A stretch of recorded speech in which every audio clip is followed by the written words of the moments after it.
Sheesh, we're flying through. I'm super hyped about this one because the first few was just me and Cade talking back and forth to ourselves. And for our very first one, we're actually having someone that we can actually interview. We brought you guys an absolute legend in the game.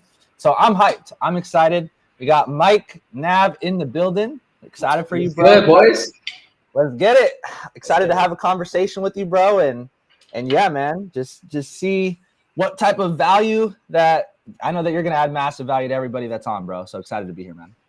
Thanks for having me on, guys. It's a pleasure. Man, we've known each other for a long time. I'm getting to know, Cade here the last, I think, 6 months or so. But appreciate y'all. It's a pleasure. It's an honor to be the first one on here. And I know this channel's about to pop. It's about to go crazy. You both are just like really, really cool, chill people with just the best intentions. So I know it's about to be fun, and it's about to pop off. So it's an honor. I want to be back when it's really bumping. So y'all better invite me back. For sure. Absolutely, bro. Absolutely. And I remember when I met you for the first time, and you probably don't even remember, but I think it was either Kiani or John. They got us on a call, and it was like me, you, John, Kiani. I think it was this guy, Alex Richard, too. And we were just asking you and bombarding you with trading questions, bro. It was like literally in 2018, our first few months getting involved. And I could say that in IM, you've helped me more in just the trading space in it than anybody else. And I think, yeah, man. And that says a lot because I've been watching a ton of people on Go Live, bro. Yeah. So, every time I get someone started, I'm like, yo, like, hop on this. Just do this an hour a day. Like, hop on this live session, you're good. That's it, bro. So, yeah, bro. Excited to get everything rolling. I think the best way to start this off would be there's a couple people that maybe never heard from you at all before, and I'd love for you to just share a little bit about your background, your story, where you're from, what you were doing before getting involved in the trading space, what you've been able to accomplish, and yeah, just a little bit about your story really quick. Cool, man. I mean, Mike Nav here. Born in the U.S., in a small city in Illinois near Chicago. My parents, honestly, I feel like their story is a lot better than mine, but they came here from El Salvador. They kind of escaped towards the end of like what you would call almost like a civil war that was going on over there. Let me know if you guys hear me. Audio is good, but yeah, they ended up meeting here in Illinois. So the way they got together was kind of a Cinderella story. Funny enough, like my mom was gonna actually leave Illinois, and this is a story that he tells now. But my dad's like, yeah, like I couldn't really let her leave, so I got her pregnant, and that's how you got here. So I was like, sick, let's do it. Like, thank you, and yeah, man, that's really how it came to be. And since then, like they just been grinding, hustling to really give us a good place. And honestly, a lot of my values and my work ethic really come from them. And so I feel like they're a big part of my story, just because of the person that I am today is really because they just went through so much shit and they turned it into something beautiful, honestly. But yeah, I mean, we grew up pretty poor up until like 10, 11 years old. And at that point, my life kind of changed a lot because it went from audio's clashing. Yeah, people hear you twice. Oh, they hear me twice. All right, good. All right, well, it looks like I'm gonna plug in here. Are you guys getting audio feedback on your end? No. You think it's because we're live on both? It is maybe because we're live on both. There's no way to mute us on the stream. Let me know if anyone says anything now that this is on, because there's a chance that we now are doubled because we also have the stream going behind us, and if we do, then we're screwed. No, worst case, we'll just go. We'll take the live off IG and then we'll just run it up only on here. All right, cool. Let me know if it's better now. It's the same for us. All right. Cool. I guess I can hear behind. Like, I think Nance will give me feedback here in a little bit. It sounds better now. It's better now? All right, perfect. Cool. So yeah, man. I mean, with that being said, guys, like, basically where I left off was, grew up relatively like, I wasn't starving, but we just weren't doing too great. And then just my parents kept kind of scaling their process in their life, got smarter with money, and then we kind of had a catalyst moment where our neighbor's home got like shot up, like just blasted. It was crazy, middle of the night type of situation. And then my parents were just like, "All right, we're moving." And then we went from like the hood to like upper middle class suburbia overnight, and it was just like such a culture shock. At like 11, 12 years old, all of a sudden I go from like wearing like South Pole, like I was just like this stereotypical Hispanic kid. Like you just couldn't have done it differently, And then I go to high school or actually middle school where it's 98% white people who have like guitars. Everyone has a profession. People have manners. It was crazy. Like it was such a culture shock. Like I was like, what just happened? Like what the fuck is this? But it was really cool because those were like my formative years, and like overnight I went from just like looking at life very different, money very different, paths of life really different. My best friend at the time when I was in elementary school, now he's been to jail like 9 times, and I successfully have not been there yet. So like the path has split very differently, and so to me, I really feel like that was kind of a big change for me in the beginning because like so many paradigms shifted even at like 12, 11 years old. Like the way I saw money, the way I saw like what was possible, even seeing my parents kind of like come up in their own way, like that was like, all right, cool. There's not like one, like you're not like tied down to a certain path. Like you can kind of create it. You just have to be crafty. And so like that was a big part. That was a big part for me. And that formed like my taste in music, style, like everything changed because I went from only really knowing like some Hispanic music and like hip hop to like instantly I got exposed to like Led Zeppelin and the Beatles, and like I like my musical journey started there, which is like a huge part of like my passion. Not really my career path, at least for now, but the passion side, like yeah. So that stuff formed me quite a bit. But I mean, yeah, to not take this super long. Basically, end up going to college, and I don't know why. I don't know if you guys relate to that. Question: when you went to college, did you feel like, yo, this is where I'm supposed to be, or did you feel like, yo, like this is stupid? Like, what were your thoughts on school at the time? So I never took school seriously. I took testing seriously, but I didn't take school seriously because like I just kind of knew. I learned eventually like if I had AP tests, then I would get credits at college. And so I was like, all right, sick. That means that I have to pay less. So I literally like my sophomore year, somehow someone told me like, yo, like AP credits count for college. And I'm like, yo, what's that? And then I was like, bet, I'll do all of them.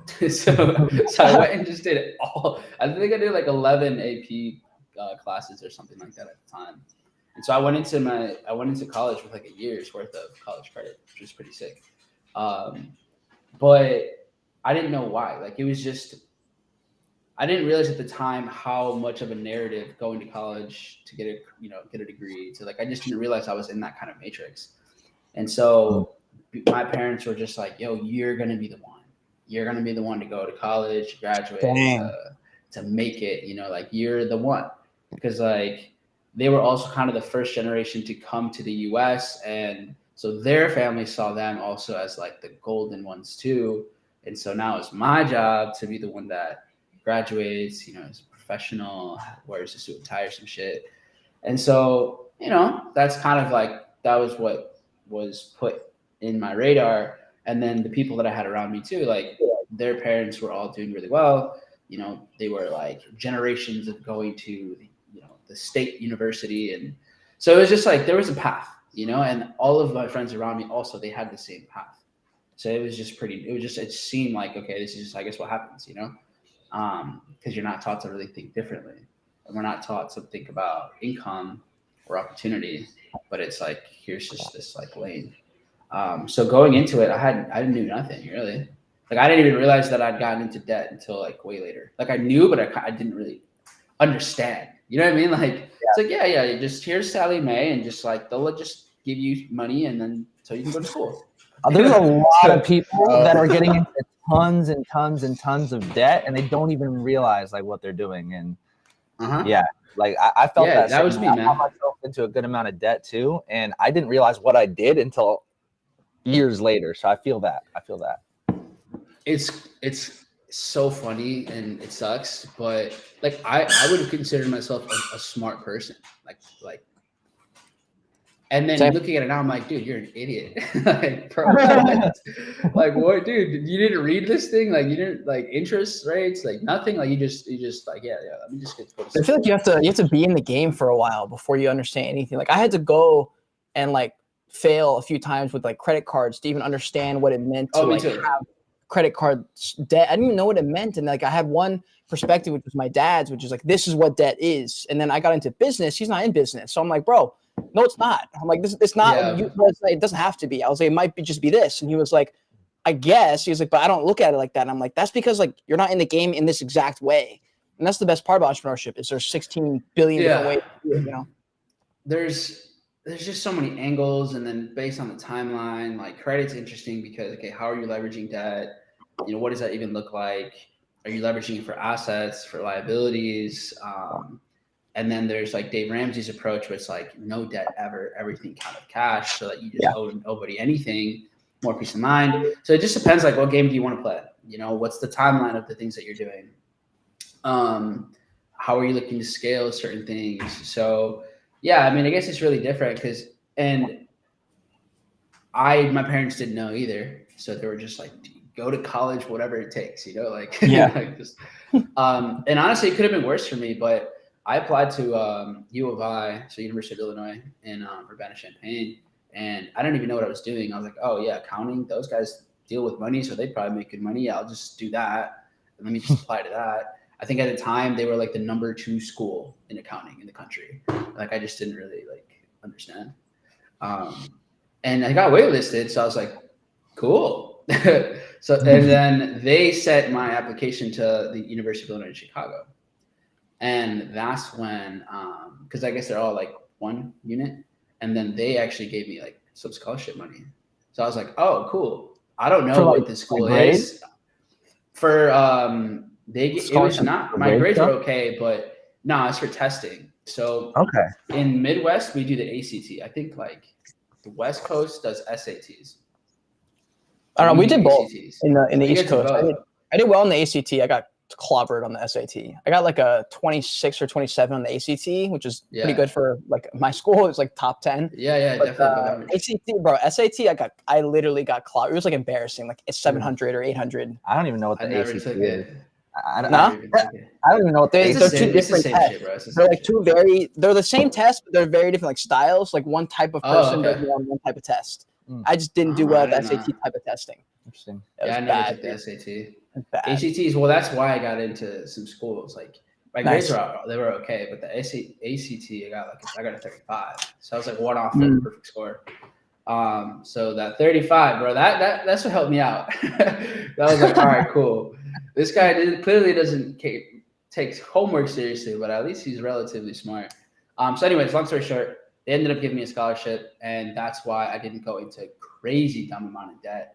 But that scholarship interview was the reason I also got almost fired from like my first job. So like so I had to go to do an interview for this scholarship. And so I'm like telling my manager like, yo, I got to go do this thing in Chicago, blah, blah, blah. I worked at Subway. I was a sandwich artist. Nice. Yeah. Legend. You know, your boy right here, certified sandwich artist. Bro, I cannot picture you in like a little Subway, little hat. Bro, I was a salad chopper at It was lit, bro. Dude, it was lit. Bro, I almost don't buffalo chicken sandwich. I could make the greatest buffalo chicken sandwich on the planet. That's all. Okay, that's hilarious. Back in the day. But anyways, long story short, like I go and then it goes way longer than it's supposed to. So I text, one of the girls that worked there, like, yo, can you cover my shift? Cool, got it done. And we had just got new management. So I go back to work like a couple of days later and I'm like crossed off the schedule. Not like just like I'm like Sharpied out with anger. You know, like, I'm like, yo, what's going on here? And I'm like, so I called the manager. I'm like, yo, like, why am I off the schedule? What's going on? And they're like, oh, well, you know, you were too busy partying in Chicago, blah blah blah. You know, a couple of days ago. So we figured you'd take this job seriously. And I was like, what are you talking about, dude? Like, I literally, like, I was getting a fucking scholarship, homie. Like, what? Like, what's your deal? And so they're like, yeah, okay, prove it. And I'm like, what's this animosity? Like, what's going on here? So I send, you know, my email threads. I print them out. I leave it on the desk. At that point, I'm over it because my homie worked at a country club, and because his parents, like, they go there, and he's like, I got you on the job, bro. They pay better here anyways, and you meet cool people. And I'm like, rich people, yeah, let me go where they're at. Like, that's definitely a better move than Subway. So I had my exit strategy already set up. So I bring it in. I bring in like 15 papers with email threads and like all that stuff. And that day, because that was going to be my last day. Like, I didn't go there for redemption. I went there for revenge. This guy. And and that day, I gave away every single sandwich for free. What? So I called everybody. Sandwich giveaway. Really funny. No, I should have done that. I'm a Subway Santa, baby. And that was it. Like, that was like, all right, fuck you guys. Like, you guys suck. So I was just like hooking up everybody. Random people coming in. They were like, nah, it's on the house. And they're like, what? I'm like, yo, that is insane. I think we're past that statute limitation, so I think I'm good. You know? But there's a story I have to share from college one day that I can't share yet, but I'll share it one day when I know I won't get like arrested for it. Oh my god! Yeah, yo, it's like a story like funny. that. It's like similar to that, like, in that nature. You know, that's hilarious, Mike. Nah, that's so funny, bro. But that was my exit. That was my exit to Subway, and then that. But that started the scaling of jobs, because that's when I was like, all right, hold on, let me go keep looking for things that make me more per hour. So like from then on, going into college, like I didn't really stay still at one place. Like I was probably going from job to job every like 3 to 6 months, because I'd constantly look for something that was paying me more. Because and also I was paying for all my college and my apartment and all this stuff out there. So I was like, dude, I got to make more money. Do you have any kind of budgeting? So like, were you paying attention to budgeting at all? Like, to pay off all those things while also making money? Like, were you investing in yourself during that time, or were you just paying off stuff? I was more paying stuff off. Like I mean, this is 2013, right? Like now 2013 is when I graduated. And so, because the entrepreneurial journey starts there. Like it really starts during this time. Also, like my senior year of high school, I started to like low key, you know, like dish out some medicinal herbs. So like, I was just like, you know, and so it was chill. Like it wasn't anything serious. I wasn't, you know, on some big scale, but it was more just like kind of like to smoke for free, skate for free. Like that was what mattered more to me, was just skateboarding and just like being with the homies. Like it wasn't really like this massive goal of creating generational wealth and, you know, having time freedom. At that point, at 17, 18 years old, I was like, let's party, you know, and which is cool. It is what it is. So at that point in time, there was, what was it? I was looking to kind of just pay off my stuff. And I had never really even had like up to $1,000 in my savings account. Like I was just like grinding it out to just pay off debt and then just escape and go to college and pay for alcohol somehow, you know? So that was kind of the beginning of it. And it wasn't until my junior year where I was working for Red Bull, which was sick, super sick. And then, I was just helping out with like logistics with, you know how you have like I don't know if they still do this, but they have like the Red Bull girls with like go around, give stuff out. You were a Red Bull girl? So I was a Red Bull girl, you know? So the first Red Bull girl. We won't go into that rabbit hole. Me and your thumbnail. So yeah, I went and did that. So I was like going with them, learning the logistics, choosing out like, okay, where are the best places that like everyone needs to go. So it was amazing because when I started trading in 2015, I had unlimited Red Bull, like unlimited. Oh no. So like I was just cracked out for like 8 months straight, dude. Like it was nuts. 2015 to 2018 was just like like summer 2017, it was just like Red Bull was coursing through my veins. Bro, this is the move. An energy drink sponsor is the move for any kind of content. It's got to be the first 100%. Right now, we're like, I just copped an Alani right here. So we'll see. We'll see. This is, and you guys got Ghost over there. So I got Ghost. I normally go but you're a Celsius guy. Oh, I'm a big Celsius guy and a Ghost guy. I think they're both pretty fire. Honestly, I like Bang's good, Rain's good. They all taste the same. I just like Ghost and Celsius for some reason. I'm like a pre-workout mostly type, but I'm like, you know what? Let me get juiced up for this one. Let me get fucking lit here. But where was I? I don't even know, man. But you were talking about how Red Bull for 18 months straight you were on. Oh yeah. Right. So how did like the next kind of phase in entrepreneurship really happen for me outside of just like, smoking for free and stuff? Like it was really more when I went to the military, because my junior year, I was just like exhausted of working 50, 60 hours a week, doing school full time. Like it was just crushing my just energy. And I was also bored out of my mind. So I was just like, I just need to do something different. When you have like stagnancy in your life, but you kind of can't create clarity. It's just, you're just like, what needs to happen? It's like, what's next? I don't even know. And so I was like, okay, what would I never do? Like, what would I never do? What would be the most outlandish thing for me, Mike Navarrete, to do? At that time, bro, I had experimented already with a lot of like psychedelics. I had, just questioned my life a lot. And I was like, what's the most random but responsible thing I can do instead of being a degenerate? What could I do? And I'm like, I'll join the fucking military. That's a great idea. So like, here I am, very spiritual person, like super active, like, I'm a very like intentional, peaceful person. And then all of a sudden I'm like, guys, I'm with my homies and I'm like, I think I'm going to join the Air Force. And they're like, what? What are you talking about, dude? What are you talking about? And I'm like, yeah, I mean, it makes sense. Like they'll pay for your school and all this stuff. So I got recruited, straight up got recruited into the Air Force, did the testing for that. And then they were really pitching me to like defuse bombs. I forgot what that's called. No way. Because of like your expertise in logistics? Like what do you mean? Being a degenerate. My degenerate expertise. No. You take a test, like it's called the ASVAB, and then based on how you do, it opens up a lot of jobs. And at the time, I guess they needed like, what's that role called? I forgot what it's called, but it's like a certain position, and it pays out fat too. Like it's a fat bonus, bro. Like I think it was like 25K bonus off the rip, and then you get another one over time. So at the time, I'm like, wait, 25, bro. Wait, hold up, 25K. And then I'm like, but bombs, 25K, but bombs. Yeah. I think I'd rather live. Yeah, I'm cool. Okay, so I'm like, all right, you know what? Let me just do finance. I'm already going to school for that. That'll be fine. So anyways, I went to the military, did all that. And that was when, I think that's really when the big shift happened in my life. EOD. Thank you, Christopher Derrick. In the chat. Shout out to the boy.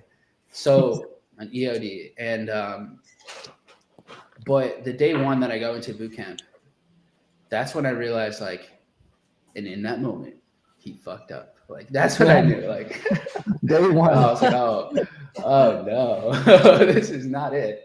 Because it's just like, I don't know about you guys, but when you can kind of sense energy and like intention, you just kind of know.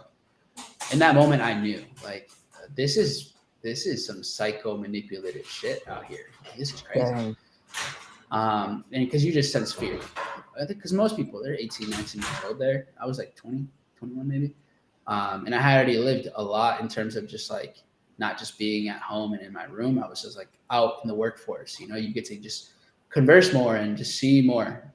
And so at that point I was already like, yo, everyone's losing their shit here. Damn, this is crazy. And so there's just like a lot of fear tactics.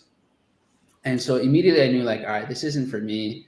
I don't even fuck with war. like this goes against my morals and stuff. Like this is crazy.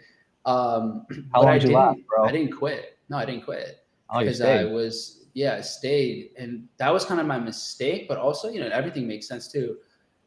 But that's later I realized I chose pride over what I wanted in my life.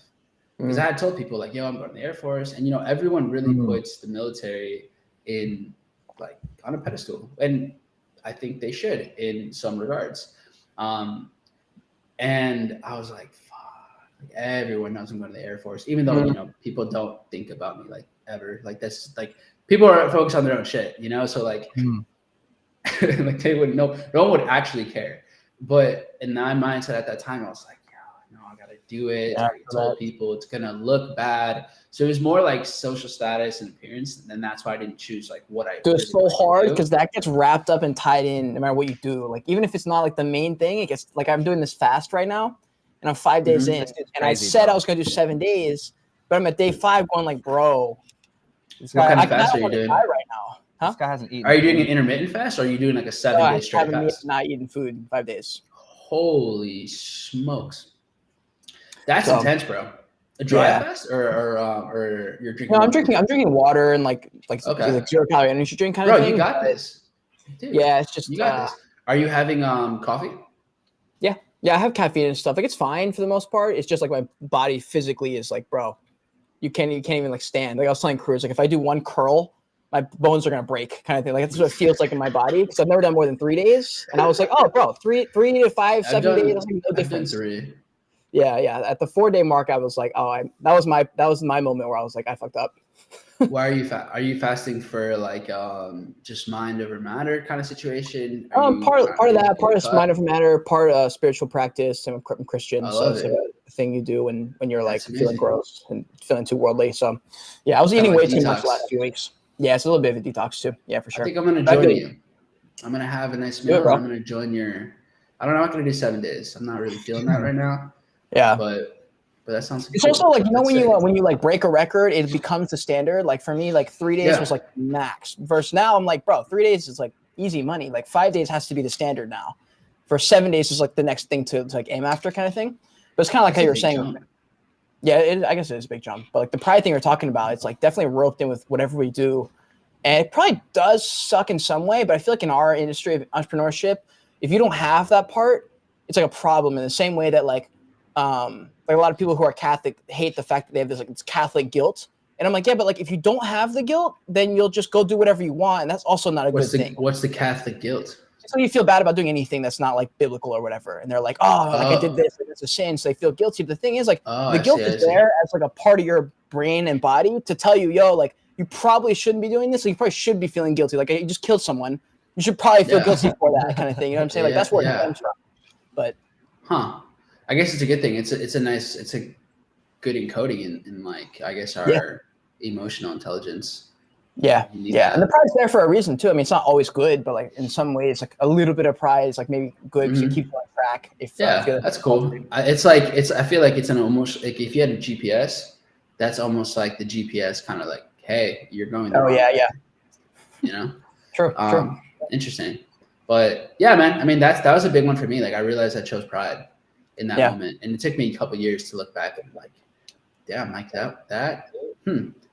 But I learned an exponential amount about human psychology in the 2 months at basic training about myself and about people, because you just get to see people in stressful situations for like 10 weeks, and it's just like you see the worst and sometimes the best in people.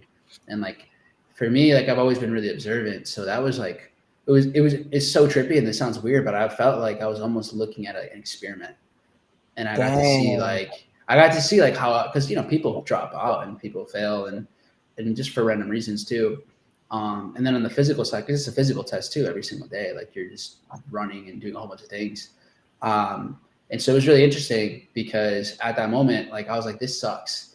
And then I'm like, well, this is pretty shitty, but why don't I take it to the extreme? If it already sucks really like a lot, like, okay, well, let's make this shitty time worth it. So I remember like, cause I had dislocated my knee and I somehow got away with it to join. Like I was like strategically leaning. So like when you do like a physical, so they just wouldn't really notice it. And then I just didn't realize how much we were going to be fucking running. So my knee wasn't completely healed when we started. So like the first week was just so brutal.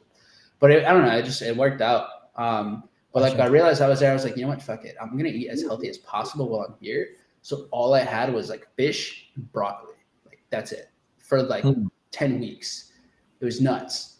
And then you get like at the end of it, at least in the Air Force, if you pass like certain physical requirements and like the testing, then they'll give you an extra day with your family. Like once it all ends and they come to see you graduate, and like so like in that moment, because you're just completely detached from everybody and everything, like everybody.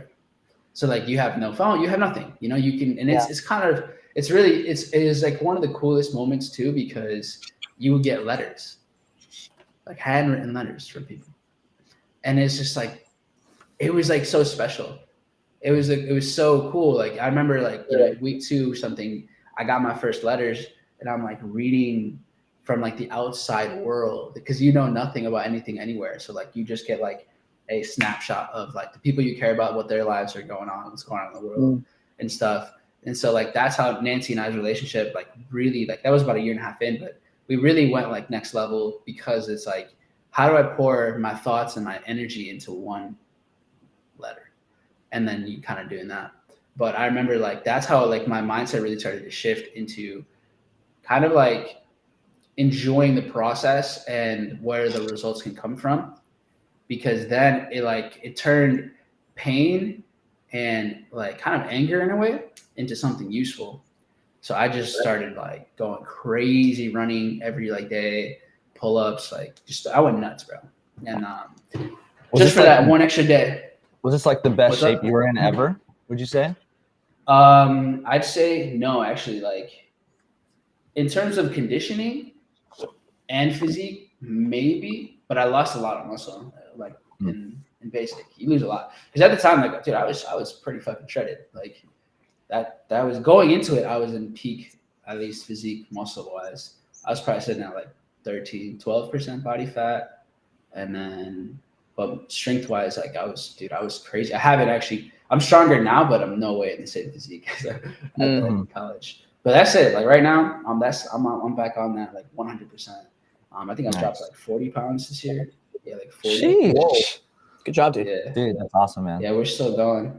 Entrepreneurship, bro. Like it's interesting because I was still going to the gym.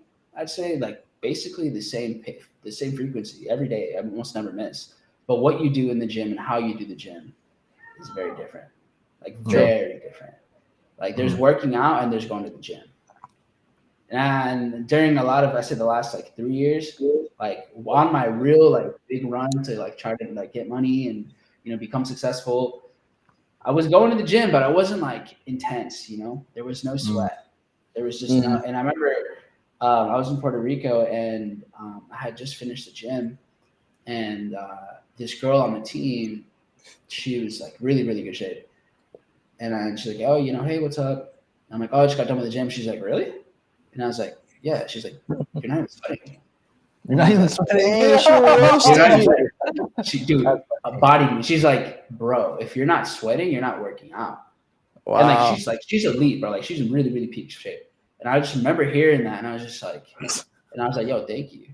And I was like, damn. I'm like, I remember like I still take that with me, and I sent out like I did a whole post about it a couple months back, and I tagged her because she had no idea.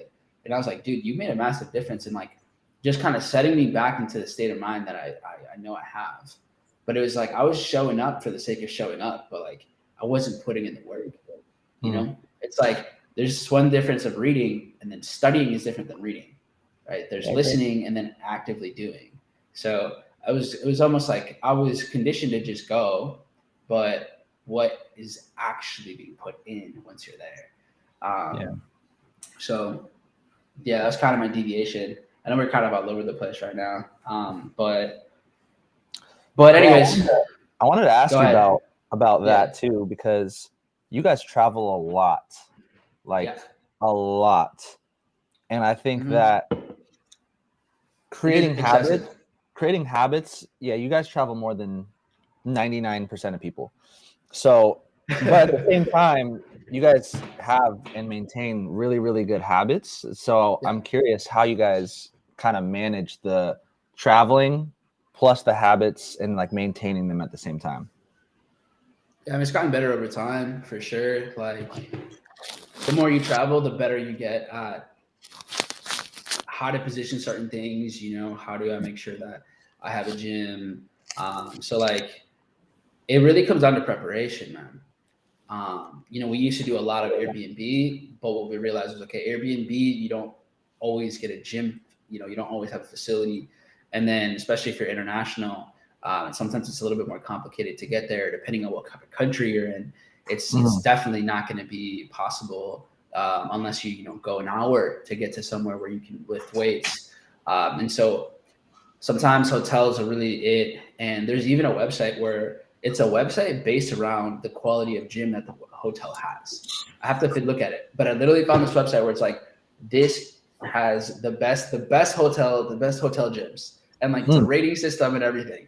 And so like I use that a lot, honestly, now, especially if I'm in Europe or in like South America, because it's a little bit more complex. In the US, it's pretty easy traveling just throughout, because I've had a Planet Fitness membership for like probably like 6 years now as like the backup, just because they're literally everywhere. Dude, PF is a hack. It's a total hack. It's like I've never been there. It's like the Panera Sip Club. It's just like very like cheap, and it's a good deal.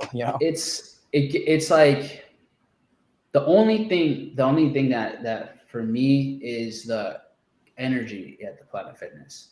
Like when you go there, rarely am I going to see someone that's just inspiring me to go fucking ham. Yeah, it's like like that's the only thing that I would say is like the culture of Planet Fitness isn't like push your body to the limits and like give it all you got. It's almost like, I'm glad that you're here, pal. Just hop on that elliptical and just start. Okay, buddy. And so like that's kind of the energy that I get. Every once in a while, like there'll be, and it's not like you can't make it happen. I'm not giving excuses. Like you can, but also like the weights cap out at 75 pounds. So like, I mean, there's only so much you can do to an extent, and then you can go high volume, but it's just like the difference is culture. But then the question is, well, what's stronger, your environment or your intention? Because it's easier to be like, okay, well, yeah, the energy isn't that lit there. The music sucks. They literally feed you pizza at the end of the month for God knows why. I saw that. Like they do like weekly pizza something or what? Something like that. It's like Friday pizza. Friday pizza. I don't know, but I never really used those. Like I only used the amenities like the massage chair and stuff. But like for me, I feel like it depends. Like some places are meant to be like middle school. Like you're supposed to graduate at some point. You're supposed to move on to high school at some point. Absolutely. And I feel like it's almost like that type of situation. I think it serves its purpose, like for sure. Yeah. But also it's good for if you're just trying to go and you're like, it's like the gym is top 10 priorities, but not top 3, not top 5, then it's probably perfect for those people. But it is the culture, like, and I don't know if that's been infected through Instagram and people's, everyone knows the culture of PF before they even get in anyway. So you go in with like the idea of what it probably is going to be. And it's very hard to detach from that because I can't help it, even though sometimes I'll walk into PF and be like, oh, this gym is kind of sick at the same time. But then I'm like, but I can't get into it. Like, I just can't get into it. I feel it. Yeah, I agree. I think it's a good baseline. Like if you're starting, great place to go. If it's something that you want to take really serious, again, I think having a culture or an environment, people, whether it's people or a location of high performers, it's one of the best ways to get better. Mm-hmm. So that's not going to be it. Like if you want to go bench 300 pounds, it's not going to be it. Like if that's a goal, if you have a specific goal of like, let me go put up 3 plates and that's what I want to do, it won't be there because 1, the weights don't go that high, but two, doing that. Now there's no limitations. Obviously our limitations really come down to our extent of our imagination, but sure. Yeah. But if you want to, I think just be having more efficient model than anything, it's like, all right, have the right people, have the right place, and then you can have it happen more efficiently for sure. Perfect, bro. Okay. So you told us a lot about like kind of like your upbringing, and then we got into like the military, and then after military, at what point did you find about did you find out about I Am after this as well, or what? Yeah. So time period of everything. For sure. So this is now 2015, right? Where I like went into the military and stuff. Okay. Once I get done with basic training and then going into tech school, that's when you kind of have more freedom. So like you're not in like military jail anymore, and you have a phone and you have your stuff, right? But you're still learning like how to do something. And that's when I started reading more on like business, just like what else is out there. So it was not traditional education, it was just like self-education. Where on And books or like in like online? yeah, it was books. Like natural. I read my whole life. I was always reading. Like always reading. Like since I was the one where like lights off and then I literally like, blanket. I have to like the flashlight. I was a fucking nerd, bro. like I just love reading for some reason. It was just cool to me. And then, but at that point, now at 20, 21 years old, now I'm like, all right, hold up, let me level up in this life game. Let's figure this shit out. So that's where I started to read more on like business. At that point, from 18 to 21, I was like on a spiritual journey. So I had read like The Power of Now, Breaking the Habit of Being Yourself. I had read a lot of really powerful material, like books like Power versus Force, 7 Spiritual Laws of Success. Yeah. Like at that point, man, like I felt like I knew that there was much more and there was ways to evolve in life, but I didn't have the tactics yet. I didn't have the strategy. I didn't understand leverage. I didn't understand any of these things. So then I'm like, all right, cool. I feel like I got my inner work like enough to evolve on a financial level. True. Let's really learn about money. True. And ironically, I went to college for finance, business, marketing, but you don't learn anything, So during that time, that's when I get into and I find Rich Dad Poor Dad. Rich Dad Poor Dad was one of the easiest reads, but most powerful reads in my life. What year is this? This is 2015. Dude, that's the weirdest thing because I also read Rich Dad Poor Dad in, I think, 2015 at the same time, bro. It's just weird to think that I'm over here reading it and you're also over there reading it. You're here in Seattle or somewhere over here. 5 years behind both of you then. It took me 5 extra years to get to that point. Like 2020 is when I was like, wait a second. Money. Like I was just like, the COVID happened and I was everyone just tapped into their next level, I guess. And I was just like, yeah. Is there more than like working a job or something? Like how do people do this thing? Like it's expensive. I want more money. Like what the heck? Like crypto? Like, where's that? Oh yeah, nah. I'm excited for the crypto part of this conversation. We'll get there. Yeah, but no, that was it. That was a catalyst. And I remember I had read it and it was sick. And I was like, holy shit, like I'm on the wrong side of this game. Dang. Like the whole time. Like it was easier for me to take because I feel like I had already taken the red pill in other ways, but I hadn't taken like the financial, like the money side of the red pill where you're like, oh shit, you kind of like realize like you've been in the matrix on that end. Yeah. Hold on. My bad. I got a random call here. So yeah, with that being said, like I'm like, oh, and this is now I graduate the tech school side of these things. And then I'm like, okay. So now this is going into fall of 2015. I'm done with tech school because I'm in the reserve. So I don't have to be like fully enlisted in the Air Force every day of my life, right? I show up for a weekend. And if I want to like take on orders for, contracts for a couple months, I can if I want to. Nice. So now, cool. I'm done with all that training, the main part of the military life. I'm like, all right, cool. So I go back to Illinois, Chicago. And I'm like, all right, well, let me do my senior year then. And yeah, it turns out that the Air Force like totally didn't pay for any of my school. Like, wait, what? Whatever I did it wrong. And yeah, so whatever happened, like it wasn't working out. To date, I still haven't gotten money for school. So maybe it's something I did wrong on my end.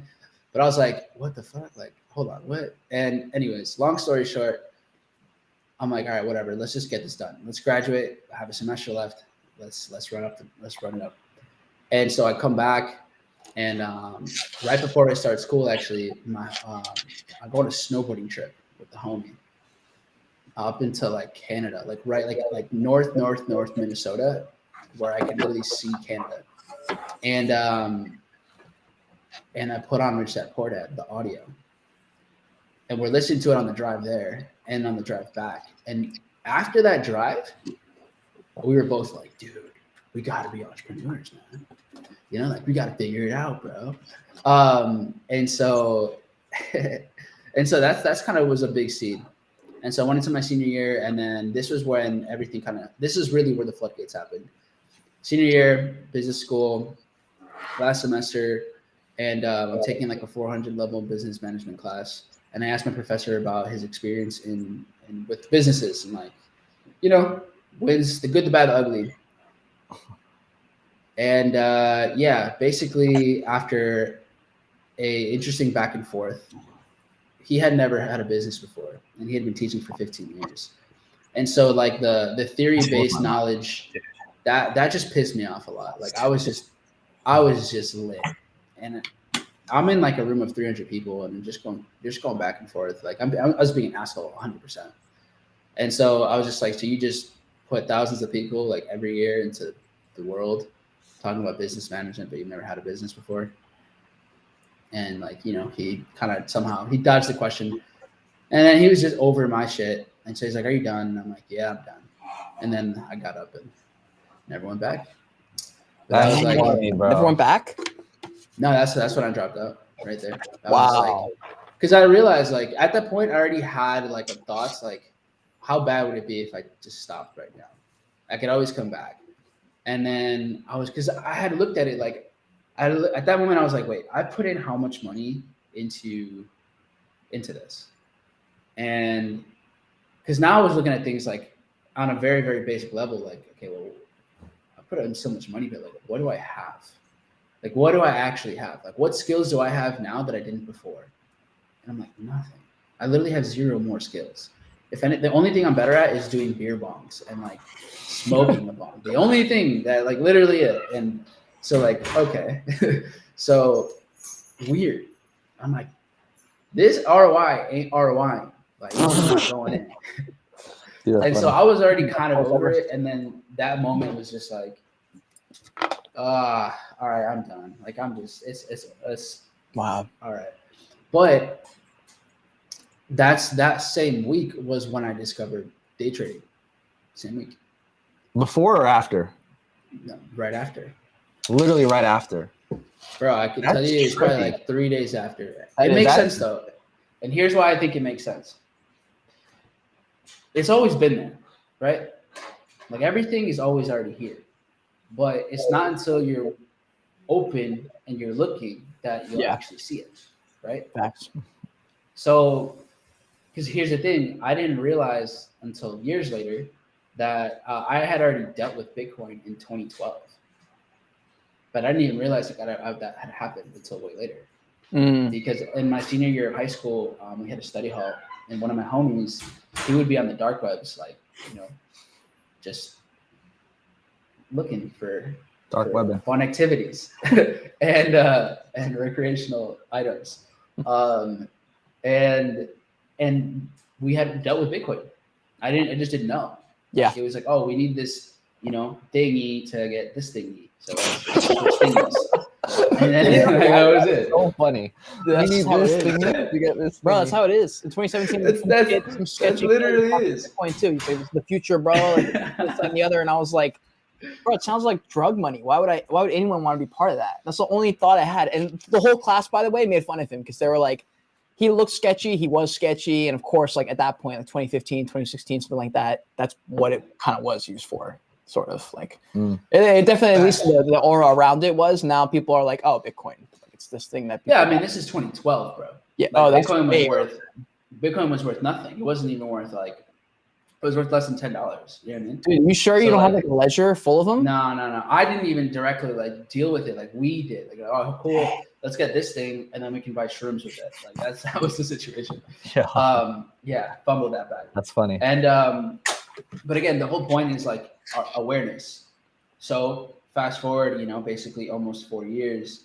In that moment, then it was like, okay, well, I want to pursue something that I own, my own skills. So what is it? What do I do? And after dropping out, it's like you're now more like, okay, what's the next step? Everything is coming together now because you're actively observing it. And in that moment, I was looking for, I remember at the time, the typical Google search, like how to make money online, you know? Bro, we've all done it. It's a rite of passage. Rite of passage. How to In make the money same way online. as how to kiss a girl. Yeah. 5 years before that. Yo, I don't know if I ever Googled that. Bro, this is my guy. This guy's lying, bro. It's only him, bro. Oh my gosh. Bro, I thought me and Green when the podcast started 3 episodes. There's no capping, Bro. no capping on the podcast. I can't say that I've Googled that one. I don't think Oh, so. that's funny. Bro, right. Mike's a liar. Everything now invalid because of that.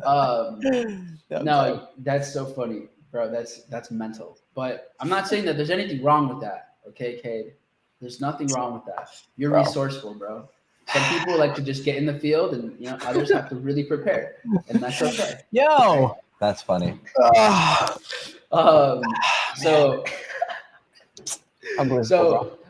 Well, I don't even remember what it was. All right, anyways, so How to make money online. Right. So I found this thing where it was like you do some surveys and apparently you get paid. You never get paid.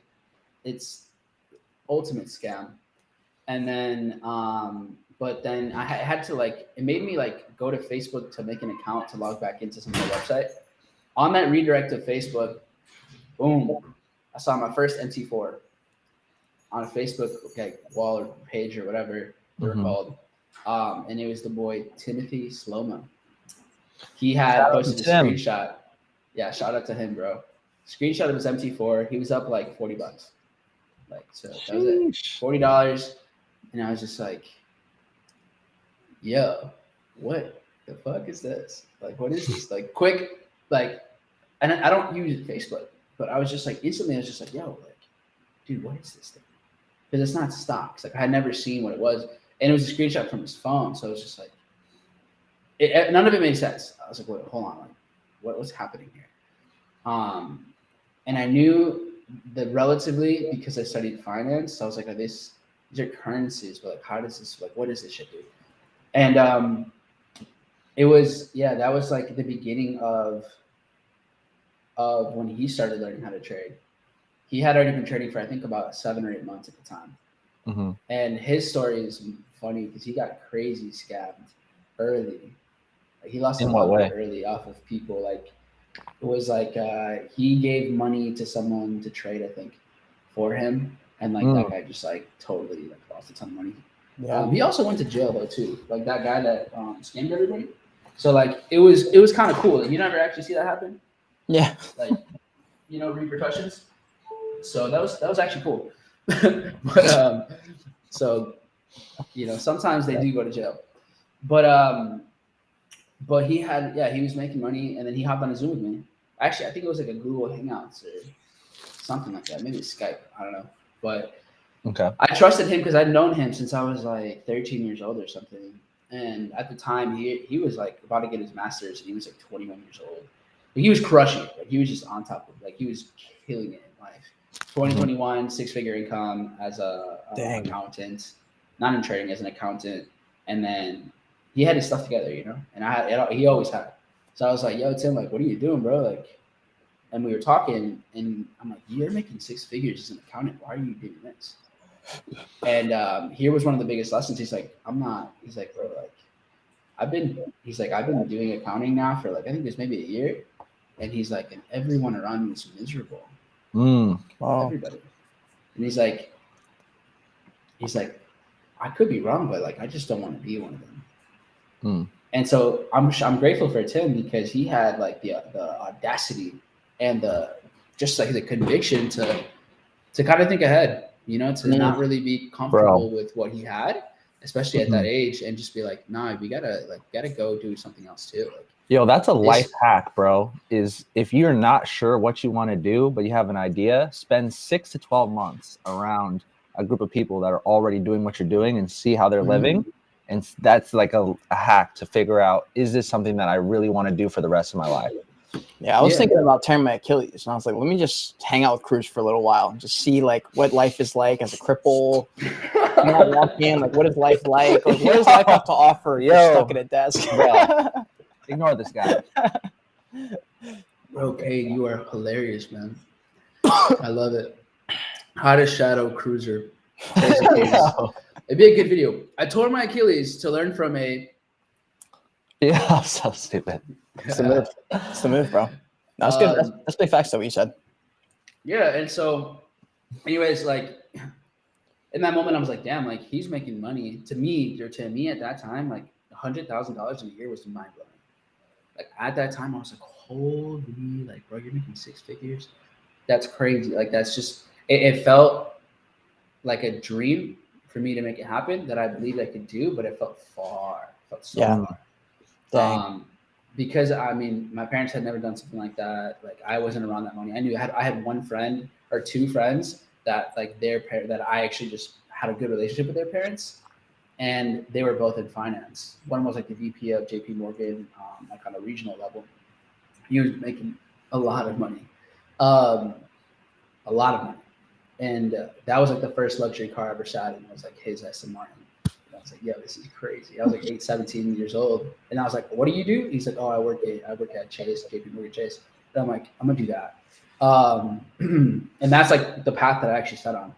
So I was always kind of like looking at what other people were doing that were older or had maybe made more money than me, and just like, all right, let me just follow that path until you just realize like, okay, well, what's mine gonna be? But yeah, Tim showed me, man. Tim showed me what was good.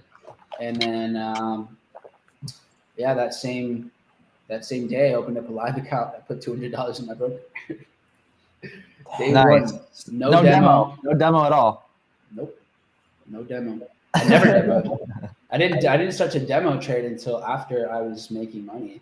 That's funny, bro. Yeah. It doesn't. It was a rough process. Like, honestly, bro, I was like that too, though, because I was just in the mindset of, if I lose this money, I don't care, dude. It's $200. Like, who cares? See, that's nice. I didn't have that luxury. I was like, if I lose this $200, fuck. I'm eating tuna out of a can again, bro. Yeah, fuck. True. Like, it was, but I was just always like all or nothing. Always skateboarding, everything. I was like that. And so I was like, all right, because I was at that point, I was like, all right, I'm over school. This is going to be it. Like, trading connected with me really fast. Like, I didn't have to get sold on it. I knew it was possible. And I was just like, okay, this is a path and it's mine now. I'm going to go get it. Because it just made sense, man. Tim, whatever, I forgot how Tim presented trading to me and like how the expectations were set, but it was proper because I was like, okay, I can do whatever I want. I can go anywhere. I can do it with anyone. I can do it on my time. If I make this happen, it's because I got this shit done. And if I don't, it's because I'm a piece of shit. Sit. Like, I'm in. Because skateboarding was the same way. It's the same thing. It's like, you either make it happen or you eat shit. It's true. Take a pick. Would you change anything? Would you, if there was funded accounts and you're looking back now, would it have been a better choice to hop into the lives? Like, for people now, especially if they hear your story and they know that you didn't get it for a while? Yeah. No, for sure. Like, going into trading and trading real money right away is not a good idea at all.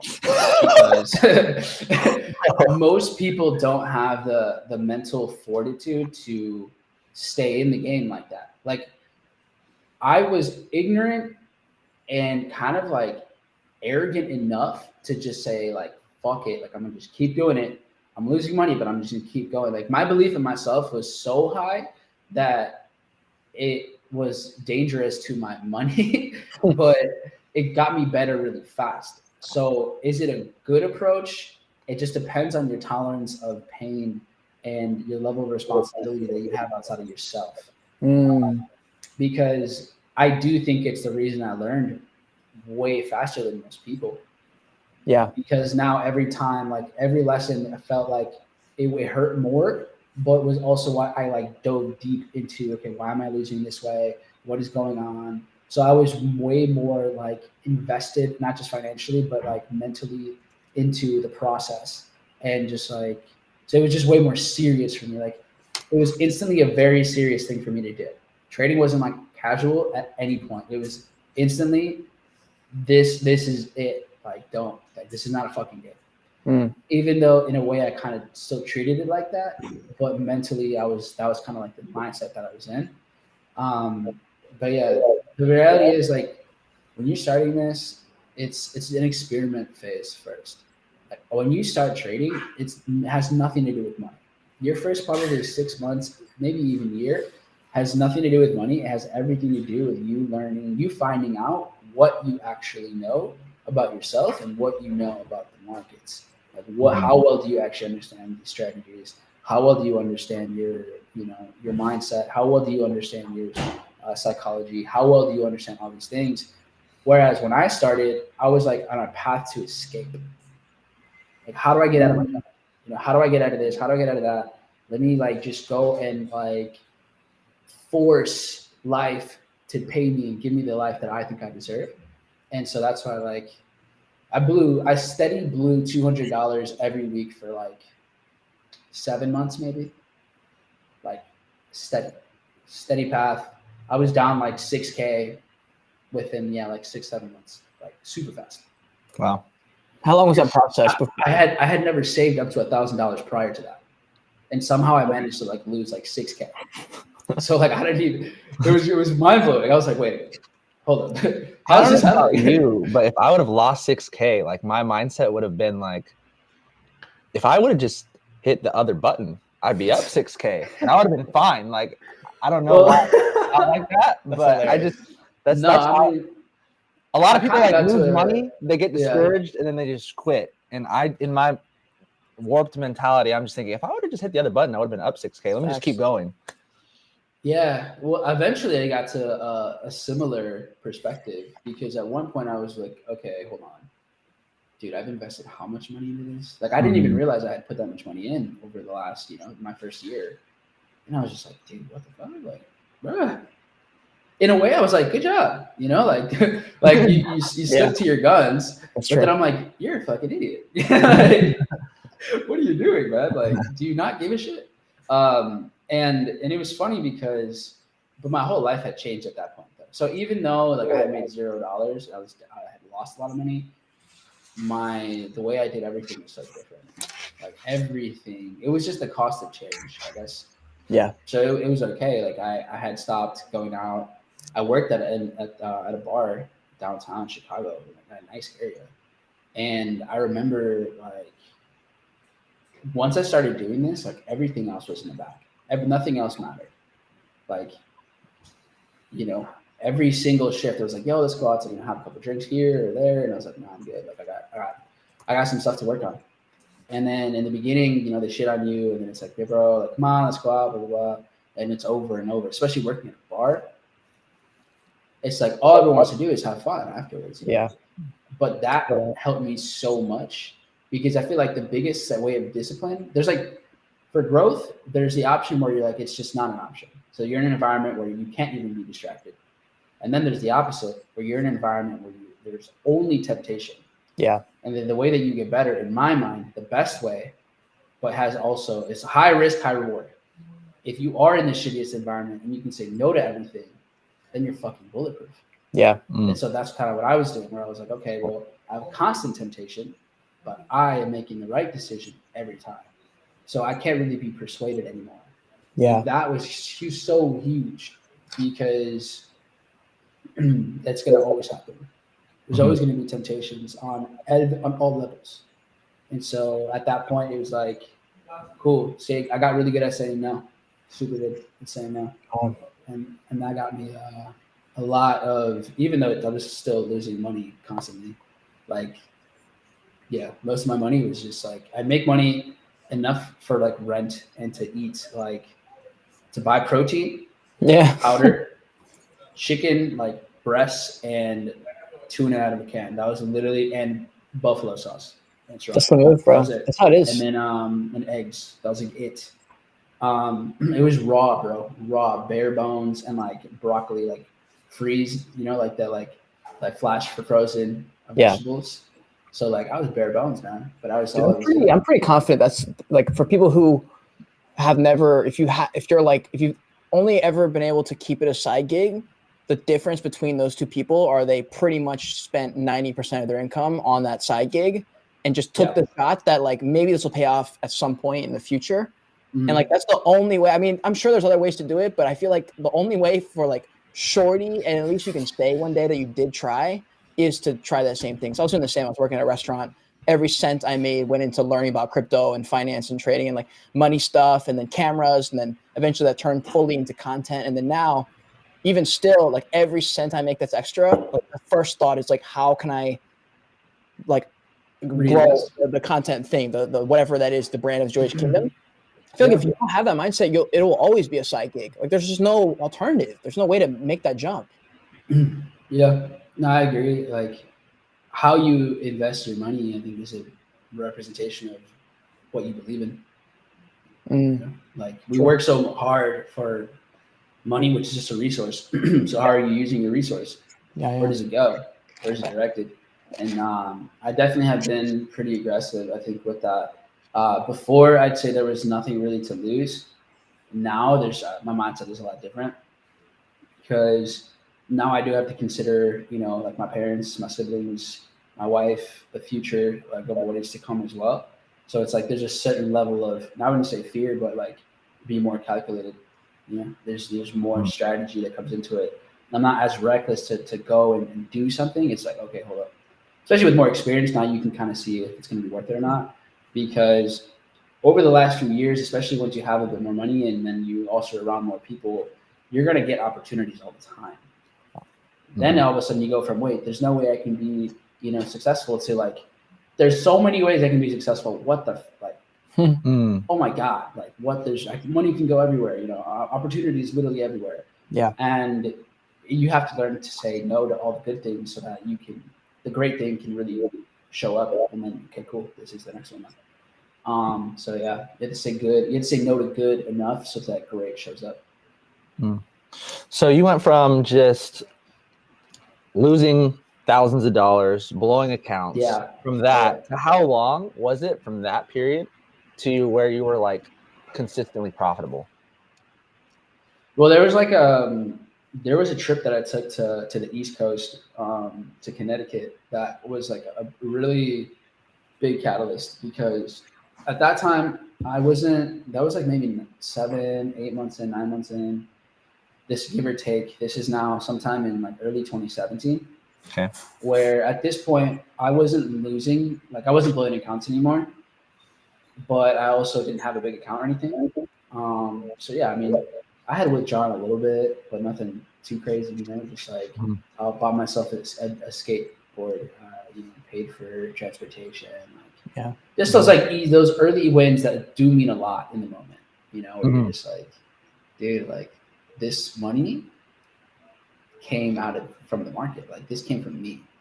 Dang. It's the coolest thing. How was that first withdrawal where you just printed money from your phone? You know what I mean? And how did you feel from that? How much was it too?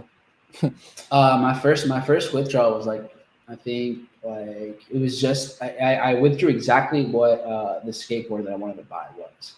So it was like $62 or something like that. Nice. Because I had seen my account go up so many times, but it just would always go back to basically zero. So it wasn't, my belief wasn't on if I could grow my account. It was more like, can I ever actually just be smart enough to withdraw from this thing? You know, dang. Because I was always aggressive. I didn't have a risk strategy, like because the people that I came into this in the beginning, Tom, bro, you gotta chill. Man, somebody draw a troll in here. Give a church signal. So yeah, buy yourself. Buy into yourself. That's my deal. That's my signal for you. But yeah, I remember when that happened, it was different. Even though I had still net lost a lot more money, but just to see the withdrawal happen, you kind of break through some belief barriers because you literally see, okay, you're in your broker, you move over money from the trading account to the wallet, and then you wallet, you withdraw, and it's either going to a bank account or it's going into, whatever, your crypto account or a third party service. And then from there, then you're waiting and you're like, dude, we're getting there. Like, is it going to happen? And then from there, either it gets to your bank account, your wallet, whatever, and you're just like, holy shit, it's real. Dude. Like, these $62 and how many cents, like, this is fucking real, dude. Yeah, it's like, yo, it's so crazy. And that was a really good one. I love that withdrawal.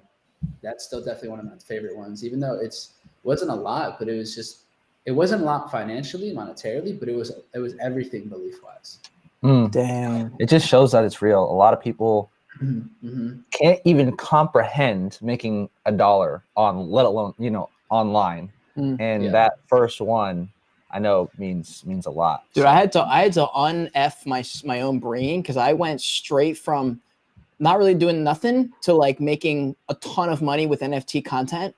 And I was like, I got the skewed version of reality with money. And I was like, bro, I'm not willing to make a video that only takes 2 hours to make, or a few hours to make, for less than like $1,000. So I was like instantly rolling because of the point I got in the market, but I never pulled money out. Because every time I made money, I would buy an NFT, then lose it. Make money, and then I would lose it and make it. I never operated with money before. It took me over a year to almost make a withdrawal and buy something worthwhile. But instead of buying a car, which I 1000% should have bought, because I had sold 2 NFTs that I bought for $100 for like $2,000 each.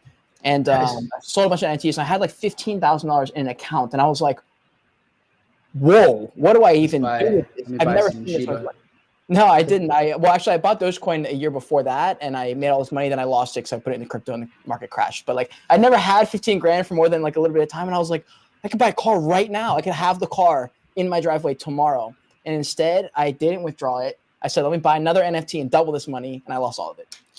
Damn, you went all in on one. Which NFT did you get? I bought a Subduck for like $6 or $7,000. Then I bought another NFT for like $7 or $8,000. Both of them went to zero. I feel like you have to do that at some point to like understand what you lose. I mean, I don't know. I mean, it did happen. I agree. Do it, but I agree. I mean, I will say that know the people that I know that have made the most money are also the people that have lost the most money. Yeah, but I will never do that again. Like if that ever happens where I make like a stupid amount of money from an accident like that, it's either going into savings or I need to buy something that's worthwhile, not just buy another stupid high risk asset that has no benefit other than like, oh, I get to go on Twitter and talk about how I bought this. But we do a lot of dumb shit for social status. That's dude, 100%. That's why NFTs are interesting, because it does put a lot of pressure on that specific like muscle or like that, because it's like, here's how much I'm worth. Yeah, true. I'm not saying anything. It's like you're just like, here's, check me out. Did you buy any NFTs? It's good. I flipped a ton of NFTs, bro. Tons of NFTs. I didn't know you were into NFTs like that. Bro, I flipped a shit ton of NFTs. But I guess the perks that I had, the leverage that I had over you was that I had already been trading for probably 5 years, 6 years. Yeah, I was guessing. So for me, it was all technical analysis, but with NFTs. Dang, bro, I should have been following the calls back then. And I wasn't afraid to sell. I was not a diamond hands. I was the opposite. Got it. I was like, nobody knows what they're doing here. Everyone's an idiot. So let me just sell them. I'm buying people's hype and I'm selling once everyone thinks it's going to go to the moon. So I did the opposite. I was really buying his bags. Oh no! You were buying. For sure. I was like, is that Cade guy again? Sick. Hell yeah. Oh no, dude. That is funny because all the dumb traders think the same about everyone else. They don't even acknowledge there might be some traders who know what they're doing, who know how to look at the chart and even understand what that means. We're just looking at we're like, oh, bro, it's going up. On the buy. Yeah. I mean, I had also advantage because my brother, Kevin, he was like deep in the NFT world, like super deep. And so he would basically be like, yo, bro, these are the good projects. So he was almost like the entry signal and I was the exit signal. That's kind of what our system was like. So because he knew how to vet like good projects and he was deep in there with a lot of people because he got started super early. Nice. And then so he'd focus more on the research and like, okay, what is going to have hype and things like that. And then I was more so like, since I didn't give a shit about it too much in terms of like because I looked at NFTs like you have to have a proper business plan, and the reality is no one did. They were good at marketing and they were good at culture, but they weren't good at actually executing long-term business. So I was like, all right, cool. Like these are cool in the moment, but it's not gonna, like a lot of these, if not all, most of them are just not gonna make it.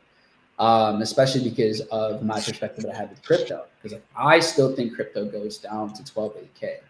And so I'm like, dude, if crypto's gonna keep dying, and that's only gonna take less and less people from NFT. Like it's gonna put people off of NFTs the worse that crypto gets too. So at some point I was like, bro, this is like I stopped trading NFTs December 2021, 2022. Yeah, December 2022. Because I'm like, I think we're dropping again, bro.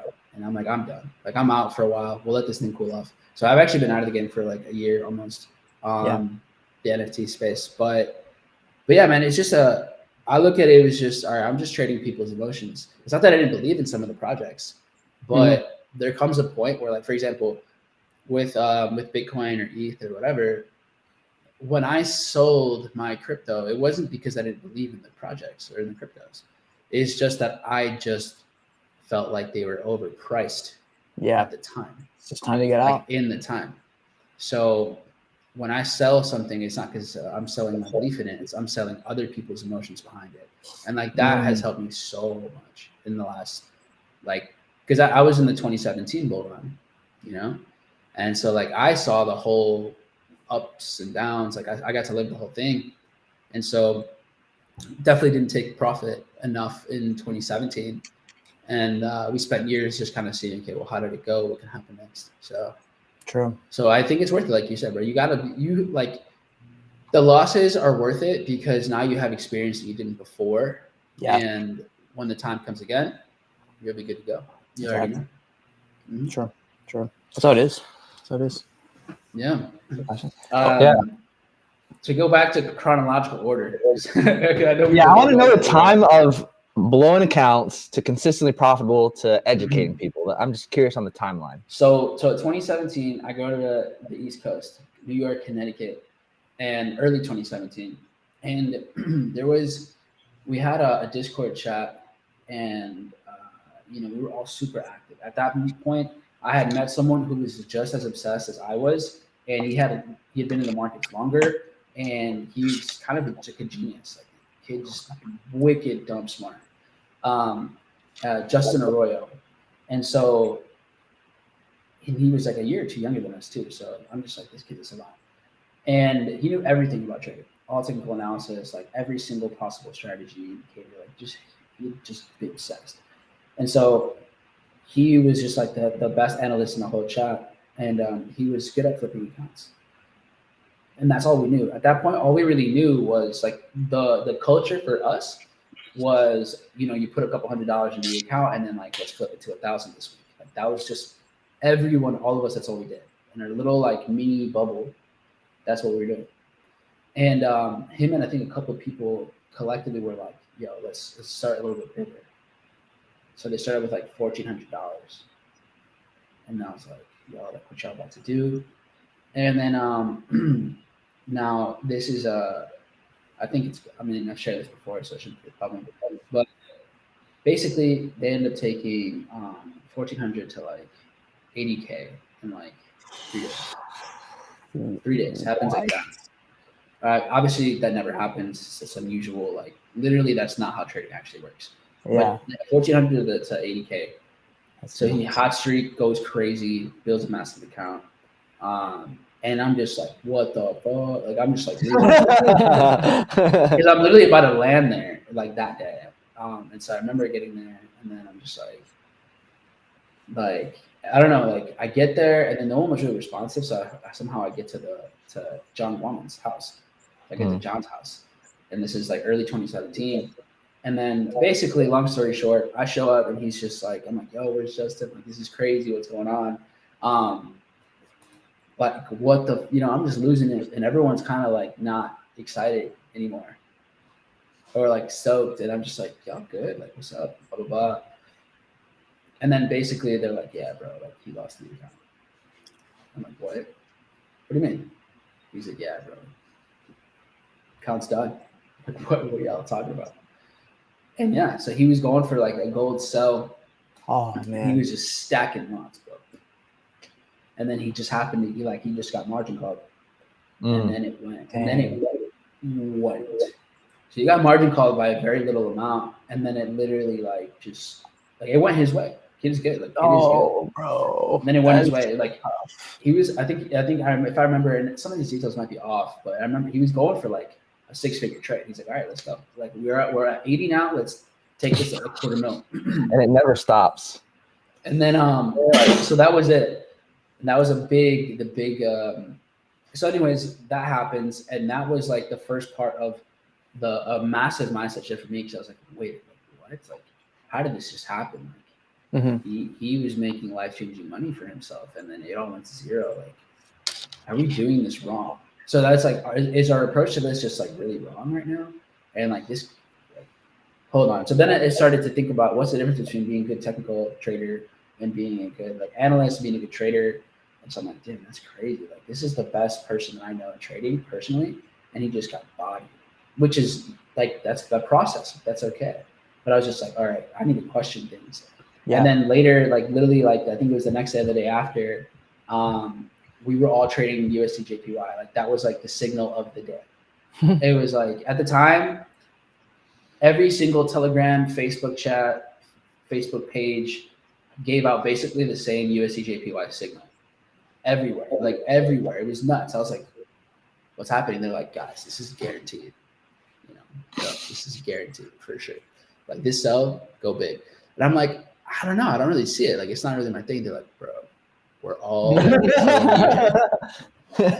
we're all selling UJ, and you're not going to trade with us?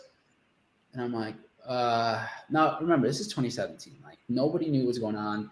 There wasn't like YouTube trading content like that or anything like that. Like, everyone was just fucking figuring it out. Yeah.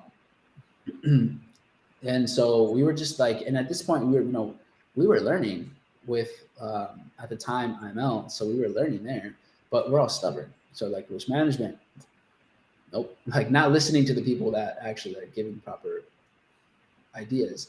So yeah, there were wild, wild west days for sure. And so at the time, like everyone, I'm sure Chris was in that UJ cell too. And he probably didn't even remember that we were all in the same trade. And it was like May 2017, and it was just news hits. And instead of it going down, it goes up like crazy. And then everyone's in, because remember, this is a no stop loss trade, of course. And so, because of news. And then the market goes up, and then it hits some level of resistance. And then one of the guys with a lot of influence is like, I'm getting it again. It's like, it's got to go down. Look at how much it just went up. It has to go down. That's how you know. That's how you're going to lose the trade. Bro, it must. It has to go down. And down our accounts went. Yep. And that was so sad, bro. That was so sad. To this day, that was one of the saddest trading days of my life. Because I had spent months building that account up to like, I think it was at like $900. And I was just slowly putting into it. Like, I like kind of was just a bit more responsible. And I was trading relatively disciplined, you know, and I'm like, all right, cool. Like this account's been growing. And in that day, like, I think it was like 3 months of work just went to shit. It was just absolute like, dude. And I was so pissed. I was so fucking pissed. Building it up. It was tough, bro, to lose it all. So pissed. And I remember, like, I went off, bro. I went on a blaming spree. I was like, what the fuck? Like, you're telling all of us to sell, to go harder. Like, what do you guys even know? Everyone here just blew their accounts. Everyone's full of shit. Like, I went off, dude. I was an asshole. And I was like, fuck you guys. And I was losing my mind. Because I was like, I came here to like grow my account and learn more. And like all y'all are just gambling just like me. Like everyone here's stupid. Like that's what I went off. And then I'm sitting in my corner, just pissed, huffing and puffing. Sat there for like 2 hours. And then I went and apologized to everyone. Because I was, you know, like clearly I lost money here that I needed to get back home. I guess. Because I hadn't bought my flight back yet. So I literally had to stay a couple extra days to get paid to then buy my flight to get back. Because again, I was just being reckless, dude. But that night is when I created a compound interest calculator with deposits in my account. And so that was it. That was the moment, man. This like changed everything because I realized, okay, again, I did the math and I'm like, all right, I've lost like 6, 7K now at this point. And had I just been steady depositing and trading with smaller risk, I would have at least some of this instead of having none of it. Having some of it instead of none of it is better. And even if I wouldn't have been, making money, I still would at least have it. Okay. And so then I'm like, all right, what if I put money in every week and I risk, I think it was like 2% of my account per trade. And then what if I deposit $25 every single, week? And then what if I'm making this percent every week? And so all of a sudden I start seeing projections, which they're never going to be perfect or even close, but I start to kind of see the trajectory. I'm like, all right, well, what if I put in $50 every week and I'm doing, 1% a week or something? So now I'm seeing these numbers and I'm like, this seems way less stressful and way more possible. All right, I think I'm going to do this instead. And so that was kind of like the beginning of an actual plan to grow my account over time. And so that was it, though. That was like the beginning of an actual trading plan. But it only happened after seeing, the homies lose like 80K and then seeing the whole room just get destroyed because we were trading like idiots. But that was the beginning of that Excel sheet that, that was a catalyst for sure. And from there, it was just like I deposited everything that I had basically every week, my rent included. So my rent money would be in my trading account until it was due. And then that was it. Dang. So like, because I just, at that point, I was like fully trusting in that I wasn't going to trade big lots because I knew now there's more on the line. Like, if you blow this, like you can't live here anymore. Yeah. So I did that. And then I got a bonus from the Air Force for something. And then I put that in there. And that just kept doing it. And I took one XRP trade. That was a big one. I took an XRP trade, just normal risk management, but then it just didn't come back and it made it all-time highs. So one of my trades was what ended up creating, like it broke through the high, ended up going to like $1, $2. Like it was crazy. It was nuts. Like I happened to just catch one trade that just set my account into the stratosphere. And it wasn't even leverage. You didn't have like a set like place where you're going to sell out. You just like kept it in there, stayed in trade. Yeah, no, I didn't. I just kept it in there because I was like, all right, crypto's like, it's going crazy. I'll just let them run. And then they were just running and running and running. Wow. And then it broke an all-time high. Broke an all-time high, and then it pulled, And then it was like, I was using Fibonacci extensions. So I hit this fib level, and I'm like, all right, let me take out. Closed like a majority of it. It pulled back instantly. 786 pullback. I'm like, let's get it again. Got in again. Went bonkers. Made all-time highs again. I'm like, what? Let me get out again. So for whatever reason, I just caught like these easy fib extensions and retracements. And then the market doesn't work like that all the time. Like it's not like it's a proven strategy. It just happened to work that time. So I caught a couple of good ones of like historical price action. And I knew like in the moment, I'm like, all right, I know that these are like breaking barriers right now. Like, we're in like uncharted territory. So there's going to be a lot of volatility. So let me take advantage of volatility. And so I just would be waiting for like basically lower high or higher lows, and then I take a swing at it.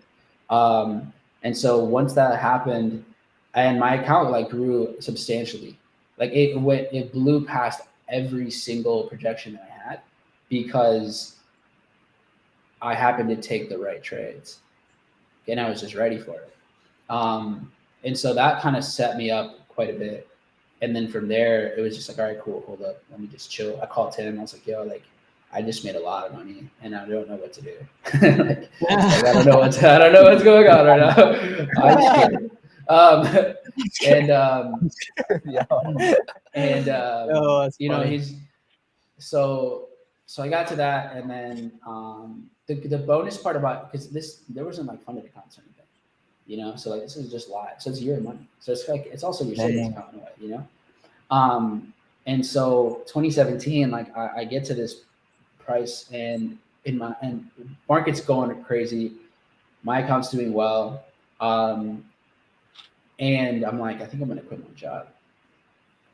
because I still had a little bit of money that I would get every week or every month when I'd go to the Air Force, like the weekend trip. So I'd get paid like a couple $100 or something. And I was like, all right, that's like half of my rent. Okay, I don't really have many other expenses. And then I was like, you know what, let's do it. Like, let's quit this fucking thing. Fuck it. If anything, I can always go back. But I think the time that I'm going to get is going to be worth it. And then, cool, I quit my jobs, quit everything. And then I'm full-time now trading. And at that point, I'm just like, I didn't know what to do with my time. Like, I thought I knew. I thought, like, oh, everything was going to be perfect. But then I had so much time that I didn't actually know what to do with it. Like, I just was wasting so much of it. I feel that. I'm like, I'm going to be so productive. Dude, no. I wasted so much of it. Like, I was still pretty productive. But then the psychology of, like, trading to live, that was tight. That was intense. Yeah. Because I'm just like, dude, like, if I don't make money this week, like, I'm not, like, my bank account does not go up if I don't make money this week. Yeah. Oh my God. Okay. Crazy. So it took time. I definitely, like, my first, like, I think 45 days trading, like, just as full time for the most part. You know, I had the Air Force income. I was like, definitely not trading the same. I was hesitating way more. I was, like, thinking twice about everything. I was doubting, like, my trade setups. I wasn't even trading, like, official, like, smart money at that point. It was more so like just price action, you know, naked trading. Like, everything was clean, but it was more just like structure, basic stuff, honestly. But yeah, it was intense, man. Like, I felt like every decision had so much weight. Yeah. But that was because I just financially didn't have cash flow coming in. And then also I would need a couple of good trades to make sure I covered everything. Instead of it being like, I need one trade for the month and it literally covers all my expenses, it's like, I need to trade pretty decent, you know, all of the time to do it. The good thing was I didn't have many expenses. Like, I didn't have a car because I was living in the city. My bus and, like, train transportation was free because I was in the military. And then, like, I knew how to eat clean but cheap. So I was like, all right. And my rent wasn't too much either because I was living with 4 other people. And so I was like, all right, like, now is the best time. If I'm going to go and push this and, like, get way better, my expenses are low, fuck it, let's go. And so worked it out, you know, started doing that. And as I got better, what really changed and, like, opened my mind was when Tim asked me to go Costa Rica with him. He's like, yo, bro, I'm going to go to Costa Rica to meet up with some friends out there. You want to come? Instantly, I'm like, oh, no, I can't go. And then he's like, oh, why not? And then I thought about it. And I'm like, wait, I can go. I can go. Yeah, hold on. Because my mindset was just like, you know, you have this, and this to do. You have to ask this person and do all these things. And I'm like, wait a minute. I don't got a boss, actually. I got a job. I'm like, yo, dude, yeah, let's go. But that showed me a lot in the moment because I was like, I instantly, like, I subconsciously rejected the idea of traveling. But that's because I just wasn't used to it. And I didn't think it was, like, for me. And then we went to Costa Rica with him, met really cool people out there. But that was my first, like, exposure. Now, this is summer of 2017. That was my first exposure to, like, the trade and travel type of, like, lifestyle. And it was crack cocaine, bro. Yo, that was the craziest thing of my life. I'm just, like, in the jungle.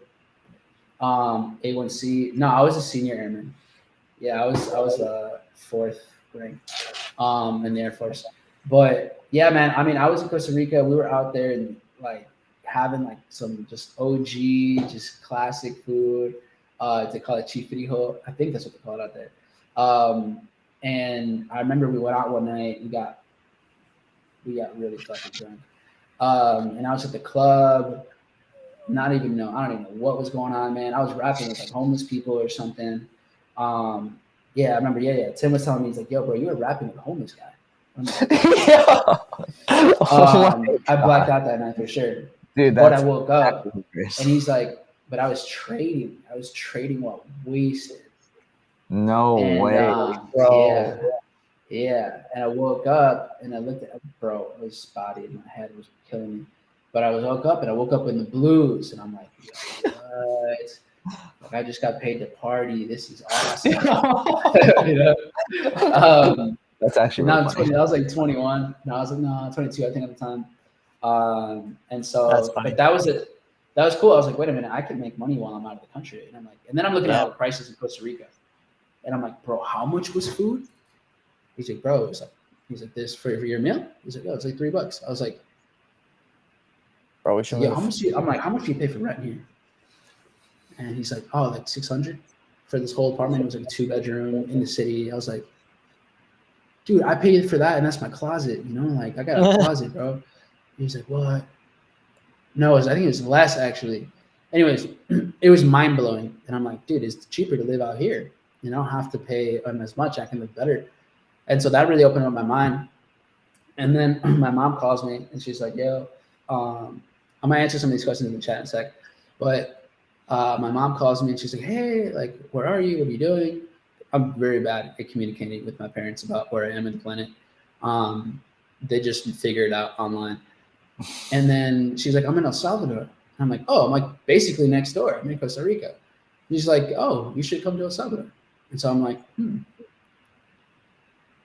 okay. I was like, all right, let's do it. Costa Rica. How long were you in Costa Rica? Like a week. I think it was like a week. Okay. The reason why I asked is because I feel like when I hopped on the first call with you ever, I feel like you were in Costa Rica. At this time? It was around 2017, 2018. Yeah, it might have been. Wow. Might have been. Yeah, I was there for, I think a week. Where were you at, like, net worth wise? Do you remember, like, around? Like, were you, like, kind of balling out, like you had money, or were you still like, okay? No, I wasn't balling out. That night was when I made a good amount to, like, I was like, yo, like, drinks on me, you know, drinks on me tonight. Like, let's go. But that was like one of those first ones. Just drinks for 85 cents. Exactly. Yeah. But, I remember one of my last memories before I completely blacked out, it was just Tim and I in like neon, like those lights that you like crack and like they turn on. We were just like had them all over us. And then we had like, just like, we were the bottle boys. Like we just had like drinks and then we were just going around just like, yo. Title of the podcast. From Red Bull girl to bottle boys. Yo, that's the most out of context type of bullshit. That's so funny, bro. That's crazy. That's crazy. That's what you got out of this conversation. Yeah, we definitely got to change the title of this thing, dude. No, that's funny as hell. That's funny. Life from Red Bull girl and bottle boy to whatever. Dang. Yo, but no, I wasn't balling out or anything. Like, not at all. I was just like trading for freedom at that point. You know, like that's kind of where I was at. Didn't have a lot of money. You could say like I had saved up a lot because it was my trading account, so I guess I could have spent it, but I didn't really see my net worth on what I had in the account, more so like what was I able to make on a kind of like on a monthly basis. So at that point, I definitely wasn't doing six figures either. It was just like, but I could just be free, you know? And then so I went to El Salvador and I was there for like maybe like 2 weeks chilling. It was awesome, man. It's just like having your own time and doing whatever, exploring, climbed the volcano out there. It was sick, bro. It was super cool. And there's like an emerald, the lava is like an emerald color out there. It's super badass. And cool. And then Emerald. Tim hits me up. Yeah, it's so crazy, bro. Tim hits me up and he's like, yo, you should go to this regional. And I'm like, what is that? What does that mean? And he's like, everyone's getting together in Houston, like all the traders, like everyone in the company, and then they're gonna do like an event, and like there's gonna be people gonna talk and say a whole bunch of smart shit. And I'm like, cool, have fun, bro. And he's like, dude, you gotta go. I'm like, I don't really care. And he's like, no, like. Then he named a couple people, like a couple top traders at the time that were known. You know, they had their little clout at the time there, and I'm like. So is Mike Miles going to be there? And he's like, yeah, Mike Miles is going to be there. I'm like, all right, I'm in, fuck it. And so I went to Houston, and that was the moment that shifted my mindset on entrepreneurship, building a movement. That changed a lot of things for me, because that's when I realized like the platform that I was learning on was not just like a place to go learn how to trade. It was a whole ass movement. Like I got to see perspective on people that had made no money, but they were so jacked up on life and like their future. I got to see people who were making money that I didn't even believe at the time because it just didn't even seem possible to me. People that had traveled like from the other side of the world just to be at the event. And so I was like, whoa, like, hold on, like this is different. This is happening differently than how it's happening to me. Like this, I just show up on the internet and like I watch this guy tell me about cool stuff in the markets. And like this seems to be kind of like a group, and like there's people that get together and I'm like, oh, this is kind of different. Okay, that's cool. Yeah. And so, but seeing like I had never seen so many people just hungry for success and like to grow and to build better themselves, and other people like I got to hear polished people, you know, give mindset sessions, break down like the market structure, and some talk about business, spiritual laws of just like the spiritual side of success. So I got to see a lot of different like approaches to life in general, and that's when I was like, damn, this is kind of cool. Like to create something where other people can also be on the same path and like be part of other people's success. That's kind of sounds like what I want to do. And so that was definitely that was the seed that like got me kind of started into, let me build a movement. So that's kind of where that started. That was October 2017. So that was about 6 years ago, I think. Yeah, right around 6 years ago from now. And then from there, I was in Houston, and my boy's like, "Yo, dude, I'm in New Mexico. Like, you should pull up." And at this point, I'm like, "Okay." Like, I went from never traveling to like Costa Rica, El Salvador, Houston, New Mexico. At this point, it had already been like 2 or 3 months of just not coming back home. And so my friends, like my roommates, were like, "Are you okay? Like, what's going on?" You know, because there wasn't like Instagram stories. That wasn't a thing yet. So like you didn't really know what people were doing day to day. It was just like, you know, unless you had like Snapchat or something, which I had deleted. So because I just didn't want, because like Snapchat to me was like my high school, and I was just like, I'm just trying to live now. You know, like, I don't really like, it's just that is what it was. And your roommate's like, "Yo, can I eat your lunch meat? Like your milk is gonna go spoil in like 2 months." Facts. Like, "Yo, bro, you've had this fruit here for a bit, man. Like you could, like, can I have it? You're gonna eat these eggs." About what you're doing. Yeah, you know? Just, can I eat your food, bro? No. Kev, my brother would be like, you know, what the fuck would he say? He's like, "Yo, bro, can I sleep in your room? You have a better, bigger bed than me." That's so funny, bro. Yeah, it was classic.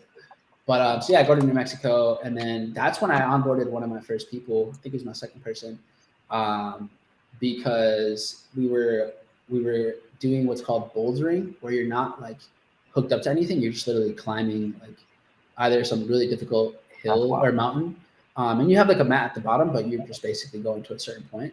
And so they were really into like mountain climbing, like legit ass mountain climbing and bouldering and stuff. And so that was like, dude, this is so different than what I do. So I was doing that. And then he saw I was like managing a trade or something, and he's like, "Yo, what is that? Like, what is this thing?" Because for him, he's just all about like nature and just being free. But he was also in the Air Force too. And then I showed him what it was, and he's like, "Yo, when we get back, can you show me more?" And then that's when he was like, and then he saw me make a decent amount of money that day, that week, because I was trading, you know, just like every day, and he was like, "Yo, dude, I want to do this. This is super cool." And then I was like, "Huh, people do want something like this."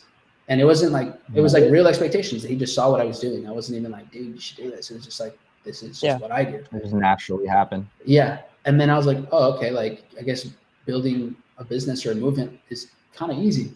Okay, cool. And then, from there I went back home. And then at that point is when I started to do Zoom calls for like whoever. Because now at that point I was at least in a circle, kind of one of the first ones to start like, you know, making some moves. Like, it wasn't crazy. I was ahead of the pack. And then Tim, because he had a team, he had like 30 or 40 people that he was working with, and I had like 2. And I was like, "Yo, if I do Zoom calls, like I can just share it to everybody, whoever wants to show up." And at the time, I was like, I forgot, I had been listening to like a Mark Douglas. No, I was reading a Mark Douglas book, and he talked about having multiple income streams. And so I was like, okay, because I still had to do my drill for Air Force every weekend, or every a weekend a month. And so when I went, I was like, hey, is there a way for me to do work in the Air Force for like 3 months or something? And so they were like, yeah, like there's actually a slot open. So I ended up doing orders for them. So then I went back to work in a way, but I knew it was just on my terms. I was like, all right, cool. Let me just stack up some bread for a couple months and just kind of get ahead. And so I did that. Nice. When I did that, then what I would do is I'd go to the gym before I go to work, and then after I get off work, and then I just would do a Zoom call for like the rest of the day. And there was no like Zoom Pro. So it would be 40 or 45-minute Zooms. So you would just see me Zoom the new link for like 5 hours. And I did that for 3 months straight. 3 months straight. No, like every single day. So I did that for the squad every single day.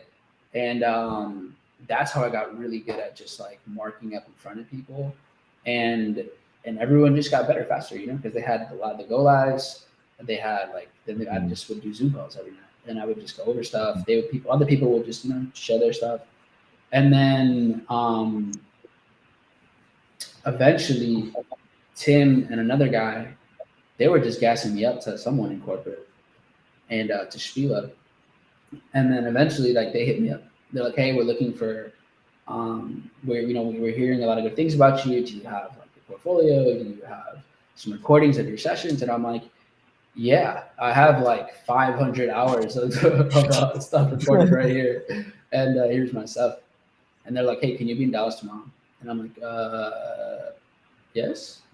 And so next day I flew out to Dallas, met up with them, and then that's when they're like, do you want to teach in English or in Spanish? And I'm like, because they were launching the Spanish education curriculum, and my Spanish was not good at the time. Like my parents, they speak it all the time. So I had that, but it wasn't like I was in practice or anything. Yeah. But I was like, if they're just launching this, then there's probably going to be, more demand here at some point. And I can kind of start in the beginning with this. So I'm like, you know what? Let me do Spanish first. And so I started teaching in Spanish. Now that was December 2017. And that's how I started teaching in Spanish for the company. And a couple months later, I started to do sessions in English. You know what's crazy, bro? I always say, hey, I got started in 2018, but in reality, I think it was like December of 2017, and I just round. But I think I remember, I think I was there when that happened. So I think I was there when I saw you go from what you were doing to actually on go live officially. Dang. Yeah, that was a big Which I'm sure there's a ton of people that have, that were there to see that. So No, bro, you're probably one of a handful, to be honest. Like, especially that still trade and stayed the path. For sure. But yeah, it was. I didn't ask for it. Like that's the thing. Like I wasn't looking to be an educator or anything like that. Like I was just. I don't know. It's just what makes sense to me. I was like, cool. I know stuff. Other people don't know stuff, and like let me just help out people that are in the community and just like we'll just do it together, And then people just put me on, bro, and it was cool. Like you gotta just give value for the sake of it, and things happen eventually. That makes sense, and from there, that was 2018. And everything just went pretty crazy from there. Like at one point, a couple months in, we started to do like trade ideas for the company. So like I was on hot streak. Literally, I got into Go Live and I didn't lose for like I think 2.5 months. Whoa! It was 2.5 months straight, every trade. Every trade. Mm-hmm. That is insane. Either a win or a break even. It was nuts. I haven't done that since. Bro, I literally haven't done that since. Dude, I remember seeing you on swipe trades, bro, back in the day. Mm-hmm. How many trades were you taking back then? Like, was it way more compared to right now? Per week? It was different. I was trading pound a lot more. It was different. Yeah, I wasn't trading indices yet, and I was only trading forex, a little bit of metals, and then crypto, but not a lot because it slowed down. But it was more pound pairs because that's what was most volatile in Euro. And so and Asian session stuff, weirdly enough, because I was teaching in the nighttime.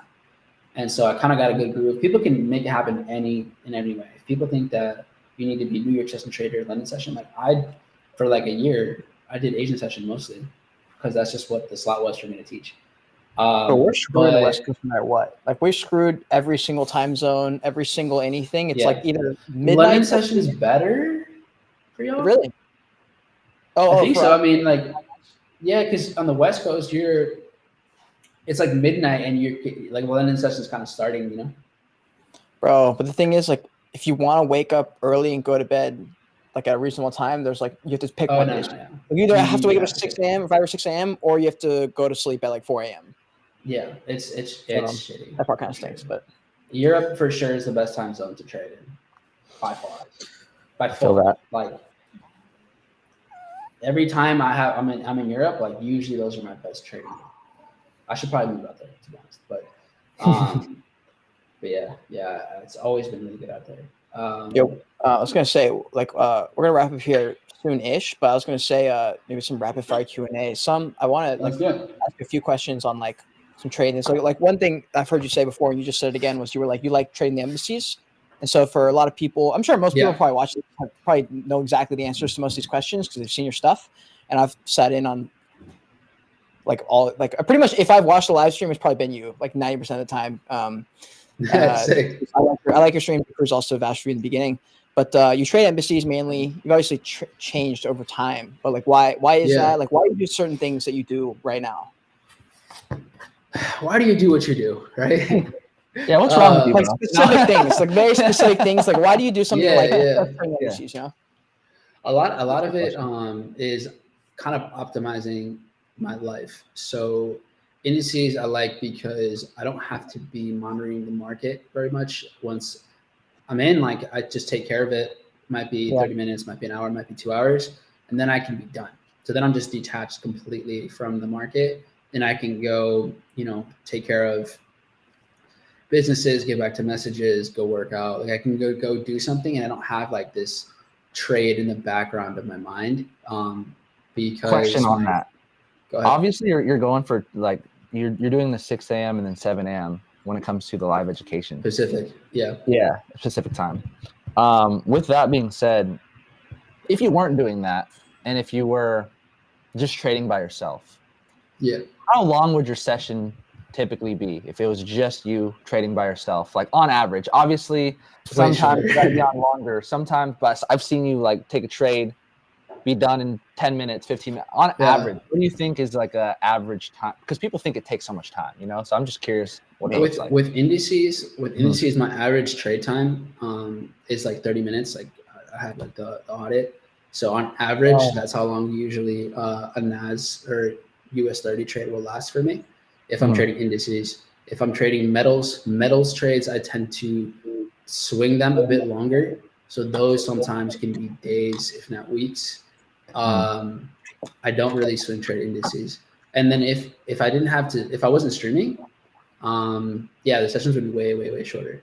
Because there's days that like there's nothing going on in that. There's nothing in the moment. So it's like, okay, well, if price goes here, then we can be looking for something. But when I'm live and I'm live streaming, then it's like, all right, cool. Well, we'll take our focus away from here. Let me answer everyone else's questions. Let me look at other charts and see what's going on. But for me, like, I'll spot a setup within 15 seconds. Like, it doesn't, maybe less sometimes. Sometimes it's like I look at it and I'm like, okay, there's a setup, literally 2 seconds. But again, I've put in,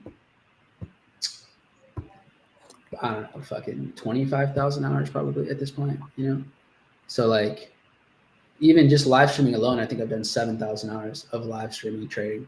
So do you have any setups that you buy in like a micro cap? Like a lot of people who are, I guess people who are more well off, like a lot of them in the crypto world, they'll be like, I bought some insert random gaming coin that's like a micro cap, and they'll buy it like right now, and they'll just sit on it for like a year, and they'll be like, I'm gonna wait for like a 250x on this thing or a 2000x on this thing.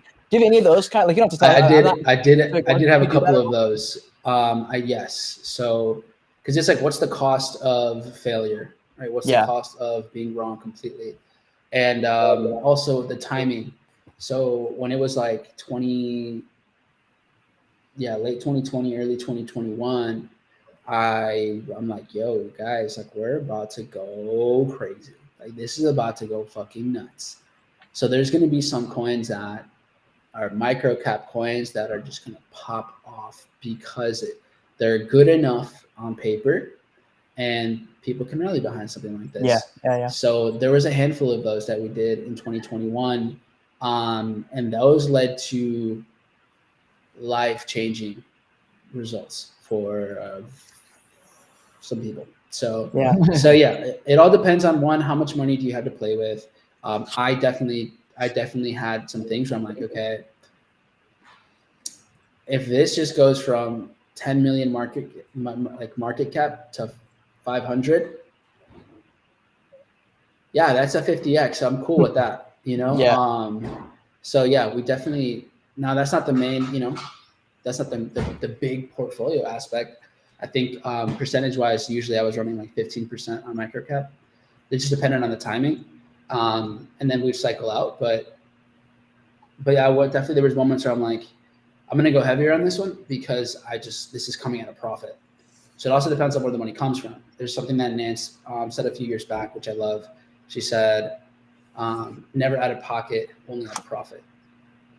So like reinvesting into maybe higher risk profile like setups or coins would come from profit, but not from house money. And so yeah, that's kind of the thing that happened for us. Like I made a big move in 2020 when I moved majority of my trading account into crypto. I just literally swapped it over, and that was huge. And then a percentage of that went into a couple of coins that 45x'd, and yeah, that was really great. That was really great. That's wild. But I think it comes down to your attachment or detachment with your money that you're putting into it. Yeah, because that's going to allow you to either get to where you need it to get to, or be okay with losing. Just period. Yeah, true. All right, bro. We've been going for 2 hours, and we don't want to take any more of your time, bro. So the last thing I'm going to ask you is it has been 2 hours. That's wild. I know, dude. It's actually insane. It feels like 30 minutes. It's crazy. But here's my last question that we'll ask, and we'll wrap it up. Is 2023 is getting wrapped up. A lot of people are going to be in that mindset of, you know, New Year's coming around. Like, I want to have the best 2024 of my life. What, going into this new year, what are some things that you would tell someone to do? Maybe they just don't even know what they want to do. But if someone wants to go out there and have the best 2024 of their life, financially, mentally, in all ways, what are some things that you would tell this new person? And then we'll wrap it up. That's a good question. I think going into 2024, start now. Whatever it is you want to accomplish in 2024, like just literally do it right now. But before you go and take, crazy mass action, I'd say just have clarity on what it is that you want in general. Mm-hmm. When you have clarity, then you can create like structure and a plan to go do it. And with that, let go of whatever beliefs you have about yourself and what is possible.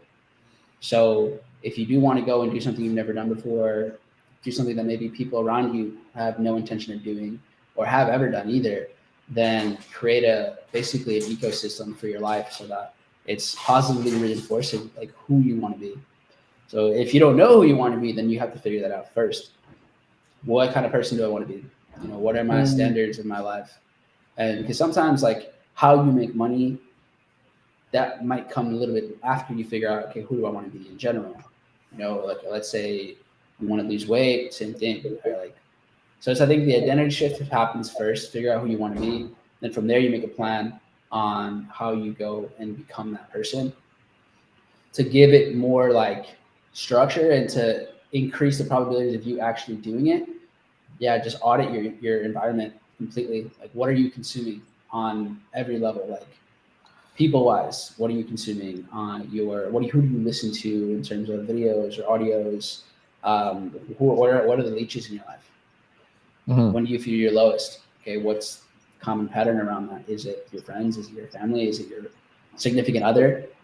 So if you want, tomorrow and the years that follow to be the best ever, then you got to basically probably let go of something or somebody.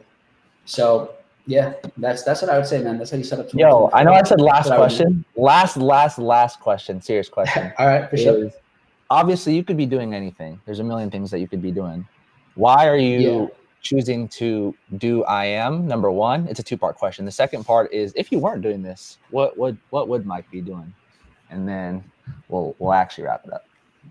Yeah, I think this is the best way how to serve a lot of people that I know right now. That's true. So I get to serve a ton of people all at once, and there's an actual ecosystem where people that have the same approach on a trading level, on a psychological level, on a mindset level, they can also reinforce what I've been saying and doing.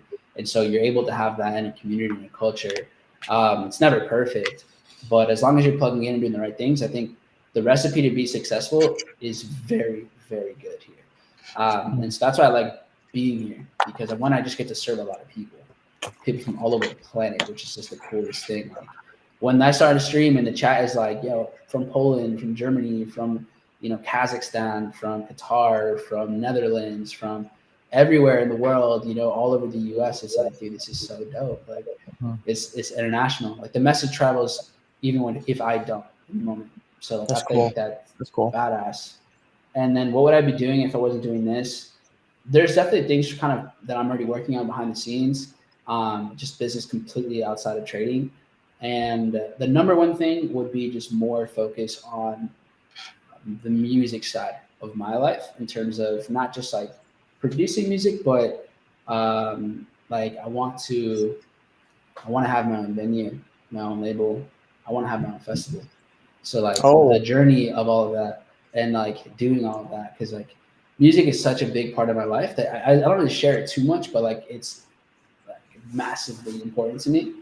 And so that's probably what I would be putting a lot of my energy in, for sure. And it's now happening more gradually. And that's kind of like the 2024 is, how do I do everything all at once? Legend. Mm-hmm. So thank you, bro. I know for a fact that pleasure. I learned a lot, and I heard things that on this podcast that I've never heard you say. So I appreciate for sure. Bro. That's why I felt good about it. I was like, real. I definitely have a little stories that I don't think I've shared before on this one.